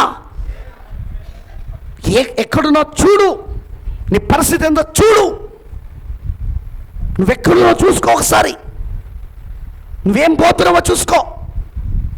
ఈరోజు గడిచిపోయిందన్నట్టు బతకకు, ఈరోజు అయిపోయిందన్నట్టు బతకకు. నీకు ప్రణాళిక ఉంది, నీ పట్ల ఒక ఉద్దేశం ఉంది, నీ పట్ల దేవునికి ఒక ఆలోచనలు ఉన్నాయి. అది తెలుసుకొని చెయ్యి. దాన్ని తెలుసుకోవడానికి ప్రార్థించు, దాన్ని తెలుసుకోవడానికి సమయం వెచ్చించు, బైబిల్ చదవడానికి, వర్తమానాలు చదవడానికి. వేకప్ చర్చ్, సంగమా మేలుకో అరుస్తున్నాడు ప్రవక్త వర్తమానంలా, నేను విన్నాను. ప్లీజ్, మీకు ఈ వర్తమానాలు బోధించడానికి నేను చాలా చెమటోరుస్తున్నాను, మీకు తెలియదు ఆ విషయం. మీకోసం నేను చాలా చెమటోరుస్తున్నాను, మీకు ఈ వర్తమానాలు బోధించడానికి. నన్ను ఒక సంఘం వర్తమానాలు బోధించడానికి పిలిచినప్పుడు నేనేదో స్పీకర్గా అక్కడికి వెళ్ళి స్టైల్గా 2 వర్తమానాలు చెప్పి రాను. హృదయాన్ని కుమ్మరించి బోధిస్తా, వాళ్ళకేదో నేర్పించాలనుకుంటా. నేను వాళ్ళ కోసం చెంతోడుస్తా. ఎందుకంటే చెంతోడ్చకుండా జరగదు పని. బ్రదర్ బ్రానమ్ ప్రశ్న అడుగుతారు, ప్రశ్న జవాబులలో, బ్రదర్ బ్రానమ్ నీకేంటి, దేవుడు అన్నీ నీకు చూపించేస్తా అంటాడు జరగక మునిపే. నీకు అన్ని కళలలో లేకపోతే దర్శనాలు వచ్చేస్తూనే ఉంటాయి. నీకేంటి బ్రతుబేనం, చాలా సులువుగా నీకు అన్నీ వచ్చేస్తూ ఉంటాయంటే బ్రతుబేనం అంటాడు జవాబు చెప్తూ, సులువుగా అవి నాకు రావు, దానికోసం నేను చాలా చెమటోడ్చాల్సి వస్తుంది. ఆ దర్శనాలు పొందుకోవాలంటే నేను చాలా చెమటోడ్చాలా, ఆ జరగబోయే విషయాలను తెలుసుకోవాలంటే నేను చాలా చెమటోడ్చాలా. I have to sweat it out. ఇంగ్లీష్లో ఏమంటాడంటే స్వెట్ ఇట్ అవుట్. చెమటోడ్చడం అంటే అర్థమేంటో తెలుసు కదా మీకు. కష్టపడి పని చేసినప్పుడు చెమట పుడుతుంది, అవునా? అలా చెమట కారితేనే కదా కష్టపడి పని చేసిన దాని ఫలితం పొందేది. నేను చాలా చెమటార్చాల్సి వస్తుంది ఈ వర్తమానాలు మీ దగ్గర తీసుకురావడానికి. ప్రాఫిట్ అంటున్నాడు, ఈ వర్తమానాలు మీ దగ్గర తీసుకురావాలంటే చాలా చెమటోర్చాలా. మీరు 3 గంటలైంది, వదిలిపెట్టండి పాస్టర్. పోయినా, తిన్నా, పన్నా, మళ్ళీ సాయంత్రం కావడతాడు బిజీ. ఎడమ వర్తమానం చదవమన్నాడు. ఎవడు చదువుతాడు దాన్ని? సాయంత్రం ఫంక్షన్ ఉంది పోవాలా, సాయంత్రం ఫ్రెండ్ రిసెప్షన్ ఉంది పోవాలా, సాయంత్రం మా పెదనాన్న చచ్చిపోయిందట. వాడు ఎట్లా చచ్చిపోయింది లేస్తాడా నువ్వు పోతే? నువ్వన్నా చదివితే లేస్తావు, వర్తమానాలు చదివితే చచ్చిపోయినా లేస్తావు నువ్వు. వాడైతే ఎట్లా లేవుడుగా. ఇక మా పెదనాన్న చచ్చిపోయింది నేను పోవాలా, మా చిన్నాన్న చచ్చిపోయింది నేను పోవాలా, అగో పలానా ఫంక్షన్ ఉంది, అగో పలానా బర్త్డే మీటింగ్ ఉంది, అదిగో మా బామర్ది రమ్మన్నాడు, అదిగో మా అత్తమ్మ రమ్మన్నది, అదిగో మా మావ రమ్మన్నాడు. యేసు ప్రభువా మిమ్మల్ని దేవుడే కాపాడాలా. వర్తమానం లేదు, చెంతోడ్చులు లేదు. ఇంటికి వెళ్ళాక మళ్ళీ చదువుదాం, మళ్ళీ బైబిల్ చదువుదాం, పాస్టర్ ఏం చెప్పినా మళ్ళీ విందాం, మళ్ళీ వర్తమానాలు విందాం. నిజంగానే ఎడమ వర్తమానం తీద్దాం, చెప్పింది ఉన్నదా అక్కడ, అసలు పాస్టర్ చెప్పింది ఉన్నదా అక్కడ చూద్దాం, చదువుదాం. ఉన్నది, ఏమన్నాడు పాస్టర్ గారు, కరెక్ట్, ఇక్కడ ప్రాఫిట్ అదే చెప్తున్నాడు, ఇప్పుడు అర్థమవుతుంది నాకు. చెంతోర్చకుండా మీరెట్లా ఎత్తపడతారండి? మీకు వర్తమానాలు బోధిస్తున్నాను, నేను చెంతోరుస్తున్నాను. ప్రవక్త వర్తమానం తీసుకురావడానికి చెంతోర్చాడు. మీరు చెంతోర్చకుండానే పరలోకం పోతారు అనుకుంటారా? మీ ఇష్టం. ఇంత క్లారిటీగా, ఇంత క్లియర్గా, ఇంత ఖచ్చితంగా, ఇంత నేరుగా నాకు తెలిసి ఏ పాస్టర్ చెప్పడు. ఎందుకంటే నెక్స్ట్ టైం వీళ్ళు రారేమో అన్న భయంతో. నాకైతే ఏ భయం ఉందంటే నెక్స్ట్ టైం వస్తారేమో అన్న భయంతో ఉన్నా నేను. నా భయం ఏంటో తెలుసా? నెక్స్ట్ టైం ఈమె ఎందుకు వస్తానన్న భయంలో ఉన్నా నేను, వీడు ఎందుకు వస్తున్నాడన్న భయంలో ఉన్నా నేను. వాడు రాకుండా ఉంటేనే, గుర్తుందా మీకు, రాయికి మధ్యలో చచ్చిపోయిన రాయి ఉందనుకో, ప్రత్యక్షత ప్రవహించేది అక్కడ, నీళ్ళు నూనె ప్రవహించేది అక్కడ, అవునా? ఇలా వీళ్ళు ఉండటం వలన పరిశుద్ధాత్మ పూర్తిగా తీసుకురాడని విషయాలు, అది నిజం. అది అందుకే ఫిల్టరింగ్ చేసేస్తా అంటాడు దేవుడు, వడపత చేసేస్తాడు. వెళ్ళిపోరా చర్చికి రాకపో, పో ఆ చర్చికి వెళ్ళిపో. మరి ఇంత డైరెక్ట్గా తిడతాండి ఈ పాస్టర్ గారు. అందరికో రారేమోన భయం, నాకో వస్తారన్న భయం. ఎందుకంటే నాకు ఒక ఆటంకం. వీళ్ళు వర్తమానాలు చదవరు, బైబిల్ చదవరు, ప్రార్థన చేయరు, వచ్చి ఇట్లా కూర్చుంటారు అంతే. స్పందన ఉండదు. చచ్చిపోయిన శవాన్ని గిచ్చినా, చెంప మీదకి వెళ్ళి కొట్టినా, నోట్లేదో పోసినా అది ఎట్లుంటుందో అట్లనే ఉంటారు అంతే. ఇక అది నాకు అప్పుడప్పుడు అనిపిస్తుంది, మార్చరీ గదిలో ఉన్నానా నేను? చచ్చిపోయిన శవాల భద్రపరిచే గదిలో ఉన్నానా?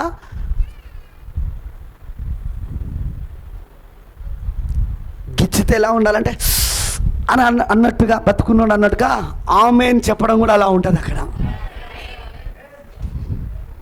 అబ్బా గిచ్చిండ్రా పాస్టర్ గారు, ఆమెన్.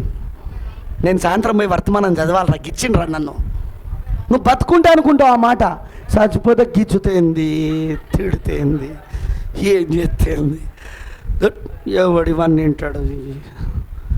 ఏది అప్పదురా, మన బిడ్డ పెళ్లి చేయాలి కదా, మరి కొడుకు పెళ్లి చేయాలనే, మరి ఏం చేద్దాం, సస్తే మళ్ళీ సమాధి వాడు చేస్తాడు. అందుకే తప్పదా, ఆయన ఎన్నన్నా పడాలి అంతేగా. ఆయన తిట్టడం మనకు ఆశీర్వాదం. మళ్ళీ ఇదో కొత్త మాట, పాస్టర్ తిట్టడం ఆశీర్వాదం అట. నాకైతే ఇంతవరకు యేసు ప్రభువు ఎక్కడ చెప్పినదో లే నాకు.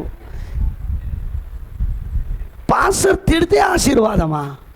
సిగ్గులేనోడా, సిగ్గులేందానా. పాస్టర్ తిడుతున్నాడంటే సిగ్గు తెచ్చుకొని సరి చేసుకోవాలా. ఏంది ఇంత అంటున్నాడు, నన్ను నేను సరి చేసుకోవాలా, కరెక్టే అని అనుకోవాలా. కానీ దీవెన నువ్వు తిడతావంటే కొందరు అంటారు నాతోటి, మీరు తిట్టడం మాకు ఆశీర్వాదం సార్.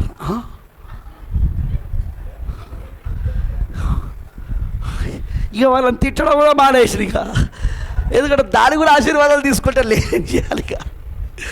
ఇక ప్రభు నువ్వే తిట్టుకో తీర్పు రోజులు అనుకున్నాను నేను. ఇక ఏం చేయాలి మరి? ఇక అలా అన్నటోళ్ళు కూడా ఉన్నారు నా దగ్గర.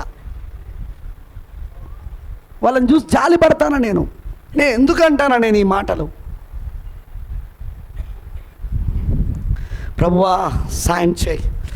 ప్రేమైన దేవుని పిల్లలారా, ప్లీజ్ ప్లీజ్ ప్లీజ్ నేను పత్రాడుతున్నాను అందరినీ. చివరి కాలంకి వచ్చేసినాం, అయిపోయింది.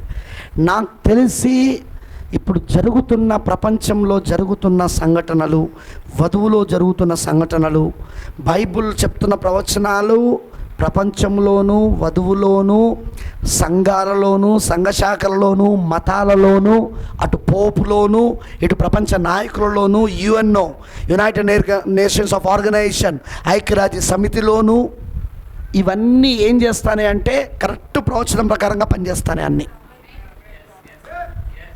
మీరు గమనించారా? ఈ మధ్యలో పాస్టర్లను కొడుతున్నారు,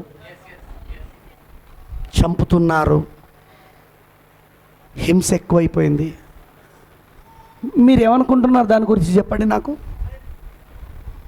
హింస ఎక్కువ అవడము, పాస్టర్లను కొట్టడం, చంపడం మీకు ఎలా కనబడుతుంది? అది ఎలా కనబడుతుందని చెప్పండి నాకు. అది కరెక్ట్. అందరూ ఒకటవడానికి జరుగుతున్న కార్యం అది. ప్రతి సంఘ కాపరికి ఇప్పుడు భయం పట్టుకుంటుంది, ప్రతి సువార్థికుడికి ఇప్పుడు భయం పట్టుకుంటుంది, సంఘ శాఖలకు అన్నిటికీ, సంఘంలో ఉన్న వాళ్ళకి అందరికీ భయాలు పట్టుకుంటాయి. అరే మనమందరము కలిసి పోరాడితేనే, మనమందరం కలిసి పోరాడితేనే ఈ హింసలను తప్పించుకోగలం. మీకు అర్థమవుతుందా? కలవడం అంటే ఏంటిది? అది కట్టలు కట్టడం. గడ్డంతా ఏం కావాలా? అది కట్టలు కట్టబడడానికి ఇంకెవడోడైతే చేరలేదో ఇంకా దాంట్లో వాళ్ళకు కూడా భయం కలిగి దానిలో చేరడానికి. మనకు భయం లేదు. మన పైన చెయ్యేయడం అంటే ఆయన పైన చెయ్యేయడం. మనం వెళ్ళి ఆ స్థానిక సంఘ కాపర్ల సమావేశాలలో కూర్చొని ఏకమై పోరాడేది కాదు ఇది. ఒకవేళ మన పైన చేయడానికి దేవుడు అనుమతించినా మనం సంతోషంగా దెబ్బలు తింటాం, సంతోషంగా ప్రభుని ఆరాధిస్తాం, అంతేగాని పోరాడం. రాజ్యాంగం ఇట్లా చెప్తున్నది, భారత రాజ్యాంగం అట్లా చెప్తున్నది, ఓయ్ మనందరం ఏకమవుదాం, క్రైస్తవులారా ఏకంగండి, ఎంటైమెసెస్ పాస్టర్లారా ఏకంగండి, అవసరంలే. ఎందుకంటే రాజ్యాంగం కాదు మనకు కావాల్సింది బైబిల్. బైబిల్ వాక్యం ఏం చెప్తుందో అది కావాలా మనకు. ఆ వాక్యమే నెరవేర్పు మన జీవితంలో జరుగుతుంటే మనకు రాజ్యాలు ఎందుకు, రాజ్యాంగాలు ఎందుకు, ఇవెందుకు, అవెందుకు? ఇదంతా ఏంటో తెలుసా? ఈ 1-2 సంఘటనలు ఏం చేస్తాయి తెలుసా? మనిషిని, ఈ డినామినేషన్లు ఏం జరుగుతాయో తెలుసా?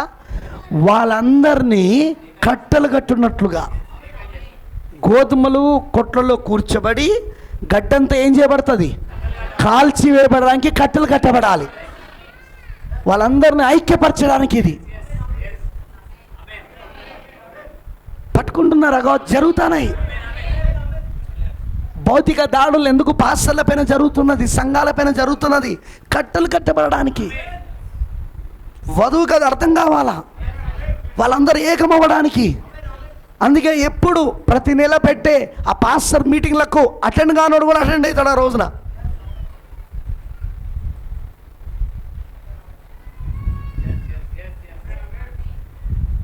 వాట్సాప్లో మెసేజ్ వచ్చింది, ఎవరైనా భౌతిక దాడులకు గురైన పాస్టర్లు కానీ, విశ్వాసులు కానీ, సంఘాలు కానీ వెంటనే హెల్ప్ కోసం ఈ నెంబర్ ఉంది,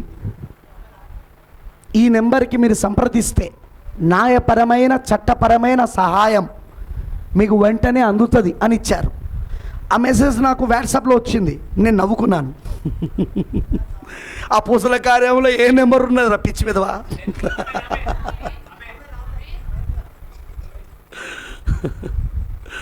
చూసినా వీళ్ళందరూ కట్టలు కట్టబడడానికి. మీకు అర్థమవుతుందా నేను చెప్పింది? You have to see with revelation. ప్రత్యక్షతతో దాన్ని చూడాలా నువ్వు. అప్పుడు అపోస్తులందరూ పోరాడితే ఎట్లుంది నువ్వు? ఈరోజు చరిత్రలో వాళ్ళు హతసాక్షులు అవుతున్నా? చెప్పండి నాకు. బైబిల్ ప్రకారంగా వారి లోపట నెరవేర్పు జరగవలసిన లేఖనాలు జరుగుతున్నా? చూసినామా? మోసం. ప్రత్యక్షతతో ఆలోచించాలి ఏది ఆలోచించినా. ఇప్పుడు భౌతిక దాడులు ఎందుకు జరుగుతున్నాయో తెలుసా? దానికి కారణం అదే. మనకు భయం లేదు, మనకేం భయం లేదు. ఇవన్నీ మనల్ని భయపెట్టడానికి, అపవాది ముఖ్యంగా వధువుని టార్గెట్ చేయడానికి, మిగతా వాళ్ళందరినీ దానిలో కట్టలో తీసుకుపోవడానికి. ఆ క్రూరమృగం యొక్క ప్రతిమలోనికి. ఏంటది క్రూరమృగం యొక్క ప్రతిమ?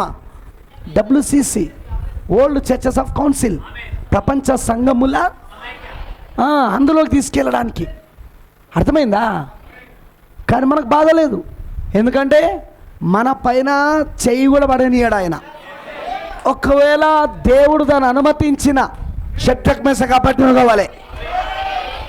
ఒకవేళ దేవుడు దాన్ని మనకు అనుమతించిన నో ప్రాబ్లం, దాన్ని పొందుకోవడానికి రెడీ మనం. అంతేగాని న్యాయపరమైన లేకపోతే ఇంకేదో పరమైన వాటి కోసం మనం పోరాడం. మనం అసలు ప్రభుత్వాలే దయ్యాలు, అది అపవాది చేతిలో ఉన్నాయి. వాని దగ్గర పోయి న్యాయం అడుగుతాం మనం.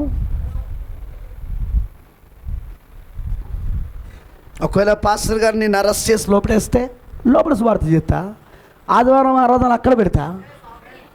ఎక్కడైతే లోపడైతే బయట అయితేంది, మొత్తానికి అయితే ఆరాధన ఉంటుంది అక్కడ. ఖైదీలందరికీ వర్తమానం చెప్తా. డోంట్ కేర్, భయం ఏమున్నది? దేవునికి స్తోత్రం. ఒకవేళ నిన్ను కొడితే కొట్టని, చెయ్యో కాలో ఇరుగుతుంది కావచ్చు, నో ప్రాబ్లం. So what? చక్రాల కూర్చిపోయిన వచ్చి ఇక్కడ కూర్చొని వాక్యం చెప్తా. ప్రేమైన దేవుని పిల్లలారా, ఇవన్నీ సాతానుడి యొక్క ప్లాన్లు అన్నమాట. అన్నీ జరుగుతాయి ఇప్పుడు. ప్రతిదీ నేను గమనిస్తున్నా. వన్ వరల్డ్ గవర్నమెంట్కి మొత్తం ప్రపంచం అంతా ఒకే ప్రభుత్వాన్ని తీసుకురావడానికి, ఆ పాదాల దగ్గర ఒకే ప్రభుత్వం రావడానికి, ఇప్పుడు ఆ బ్రహ్మాండమైన విగ్రహంలో పాదాల దగ్గర ఉన్నాం. కొంచెం ఇనుము కొంచెం మట్టి అన్నీ రెడీ అవుతాయి. చూడండి, ఇవి మనం వెళ్ళిపోయే సమయం దగ్గరకు వచ్చింది. ఎందుకంటే వధువు శ్రమలకు పోదు. వధువు వెళ్ళినాకనే శ్రమలు మొదలవుతాయి. ఎందుకంటే వాడిని ఎలగొట్టాలిగా మనం వాడిని ఎలగొట్టకుండా వాడెట్లో చిక్కర శ్రమలు పెడతాడు. మనం వెళ్ళిపోయినాకనే వాడు శ్రమల కాలం. ప్రేమైన దేవుని పిల్లలారా, ఇవన్నీ దేవుని ప్రణాళిక. నేర్చుకోండి, ధ్యానించండి, చెమటోర్చండి, వర్తమానం కోసం సమయం పెట్టండి. ఇవన్నీ చేయండి. ఫంక్షన్లు బంద్ చేయండి, బంధువులను కట్ చేయండి. అందుకే దేవుడు అబ్రాహామును పెట్టాడు మనకు. బంధువులను కట్ చేయండి. వీడు చచ్చాడు, వాడు చచ్చాడు, వీడు పుట్టాడు, వాడు పుట్టాడు, వీని బర్త్డే, వాని బర్త్డే, వీని సావు, వాని సావు బంద్ చేయండి. పెళ్ళిళ్ళు, రిసెప్షన్లు ఆపేయండి. నేను ఎప్పుడు చెప్తున్నాను, అవి ఆపేయండి. పోకండి వాటికి. వాళ్ళు మీ దగ్గర రారు కావచ్చు, రాకుంటామే. వెళ్ళిపోయే సమయం దగ్గరకు వచ్చేసింది. వాళ్ళతోటి మనకేం పని, మనకేం సంబంధం? అవతల గట్టులో కూడా వాళ్ళు మనతోటి ఉండరు. అవతల గట్టులో ఉండేది ఇగో ఇక్కడున్నోళ్ళు, రక్తంలో కడగబడిన వాళ్ళు, మనతో ఉండబోయే వాళ్ళు, నిజమైన బంధువులు వాళ్ళు. వాళ్ళ దగ్గర ఉండండి. అర్థమైందా నేను చెప్పింది? సో ప్లీజ్ చదవండి, వర్తమానాలు వినండి. మరి మీకు ఈ లింక్ అర్థమైందని నేను అనుకుంటున్నాను. దానియేలు 70 వారాలు 7వ ముద్ర. దానియేలు 70 వారాలు ఎక్కడున్నాయి? ఇప్పుడు 7వ ముద్ర కింద ఉన్నది. ఇక్కడ ½ an hour సైలెన్స్, అరగంట నిశ్శబ్దం, అక్కడ అర్ధవారం. ఆమేన్. ఈ అర్ధగంట నిశ్శబ్దంలోని ఇవన్నీ జరుగుతున్నాయి. ఆమేన్. అర్ధవారంలో వాళ్ళకి జరుగుతుంది అక్కడ ఇజ్రాయెల్కు, ఇక్కడ అరగంట నిశ్శబ్దంలో మనకు జరుగుతుంది. God give the grace. మీకు ఆ దేవుడు కళ్ళు తెరిచి అది చూపించును గాక. ప్రార్థన చేసుకుందాం. దయచేసి లేచి నిలబడండి. Please stand up.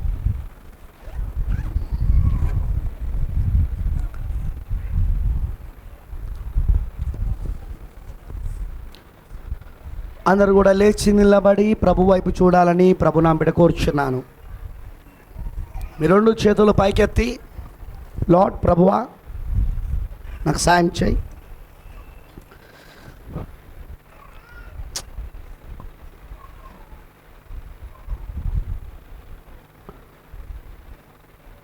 ఈ విషయాలన్నీ అర్థమయ్యేటట్లు చేయదేవా. ఇవన్నీ నేను ధ్యానించే కృపనివ్వు. ఆత్మ సంబంధమైన ఆకలి దాహం నాలో ఉంచు. ప్రసవ వేదన నాలో పెట్టు,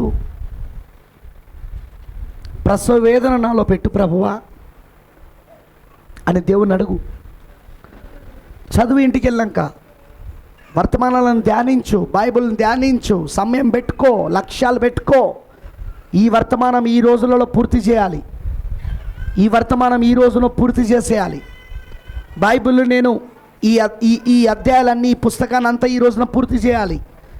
పాస్టర్ గారు చెప్పిన ప్రసంగాలు నేను మళ్ళీ కూర్చొని ధ్యానించాలి. టైం పెట్టుకో, రీడ్ ద మెసేజెస్, వర్తమానాలు చదువు, బైబిల్ చదువు. ఏం తిందుమా, ఏం తాగుదుమా, ఏం కట్టుకుందుమా అని ఆలోచించొద్దన్నాడు ప్రభు. వాటిని ఎలా ఇయ్యాలో దేవుడికి తెలుసు. దేవుడికి తెలుసు. మొదటిగా ఆయన నీతిని, రాజ్యాన్ని వెతకండి. మిగతావి ఎలా ఇయ్యాలో దేవుడికి తెలుసు. అవి ఇస్తాడాయన. దయచేసి సమయము ఆయన నీతిని, రాజ్యాన్ని వెతకడానికి పెట్టండి. నువ్వు 10 గంటలు పనిచేసి సంపాదించే సంపాదన 5 గంటలు దేవునికి ఇచ్చి 5 గంటలు నువ్వు సంపాదనకి వెళ్ళినప్పుడు 10 గంటలు చేసే సంపాదన 5 గంటల్లో ఇచ్చేయగలడు ఆయన. నమ్ము. ఎందుకు నమ్మవు నువ్వు?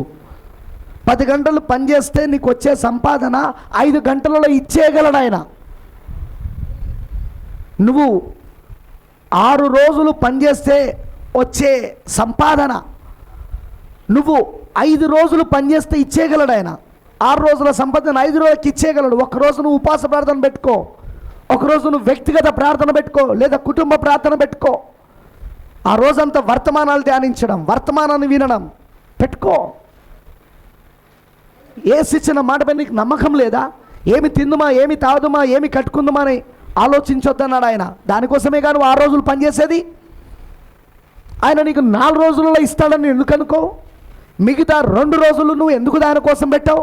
ఆయన కోసం నువ్వు పెట్టినప్పుడు ఈ 4 రోజుల్లో ఇచ్చేస్తాడు ఆయన. ఆశపడకు. ఈ 4 రోజుల్లో ఇంత వచ్చింది, ఇంకా 2 రోజులు ఎక్కువ పని చేస్తే నాకు ఇంకెక్కువ వస్తుందని డబ్బు పైన ఆశ పెట్టుకోకు. దేవుడు ఇచ్చిన దాంట్లో సంతృప్తిగా ఉండు, సంతోషంగా ఉండు. ప్రార్థించుకుందాం. పరిశుద్ధుడా, సర్వశక్తిమంతుడా, కృపామడివైన దేవా, కృపాసత్య సంపూర్ణుడా, నీకు వందనాలు తండ్రి. ఈరోజు ప్రభువా మా జీవితాలను నీకు సమర్పించుకుంటున్నాం. ప్రభువా ఈ మధ్యాహ్నం నేను వీళ్ళ కోసం ప్రార్థిస్తున్నా. వీరు ఆత్మీయంగా ఎదగాలని, వీళ్ళ జీవితాలు మార్పు చెందాలని, వీళ్ళు తప్పకుండా ప్రభువా నీ రూపంలోనికి, నీ పోలికలోనికి మలచబడాలని నేను ప్రార్థిస్తున్నా. వీరికి నీ గొప్ప మర్మములు ఎన్ని రోజులు 6000 సంవత్సరాల నుండి చిక్కుముడిగా ఉండి వేదాంత పండితులు, జ్ఞానులు, వివేకులు, తెలివి కలిగిన వారు, అనేక సంఘ శాఖలు, సంస్థలు వాటిపైన తర్జన చేసుకుంటూ ఎన్నో వివాద అంశాల విషయంలో వ్యాఖ్యానాలు చేసుకుంటూ వారికి అర్థం కాకుండా అవి మిగిలిపోయినవి. ఈ చివరి దినాలలో నువ్వు 7 ముద్రలు విప్పుడ ద్వారా, 7వ దూత ద్వారా నువ్వు ఇవన్నీ మాకు బయలుపరిచినందుకు స్తోత్రాలు. మరి అందులో మా గూర్చిన ప్రణాళిక, అందులో మా గూర్చిన ఎత్తబడే విశ్వాసం ఉంచావు ప్రభువా. వాటిని మేము పొందుకొని వెళ్ళవలసి ఉన్నది. ప్రభువా నువ్వు సహాయం చేయి. వీళ్ళకి ఇది అర్థమవునట్లు చేయి దేవా. ప్రభువా నువ్వు 2000 సంవత్సరాల క్రితం వచ్చినప్పుడు నువ్వు ఇలా అన్నావు, శాస్త్రులు పరిశీలన సధికలను చూసి, ఇంతకుముందు మీ పైన పాపము లేదు కానీ ఇప్పటి నుండి ఇక మీ పైన పాపం పెట్టబడుతున్నది.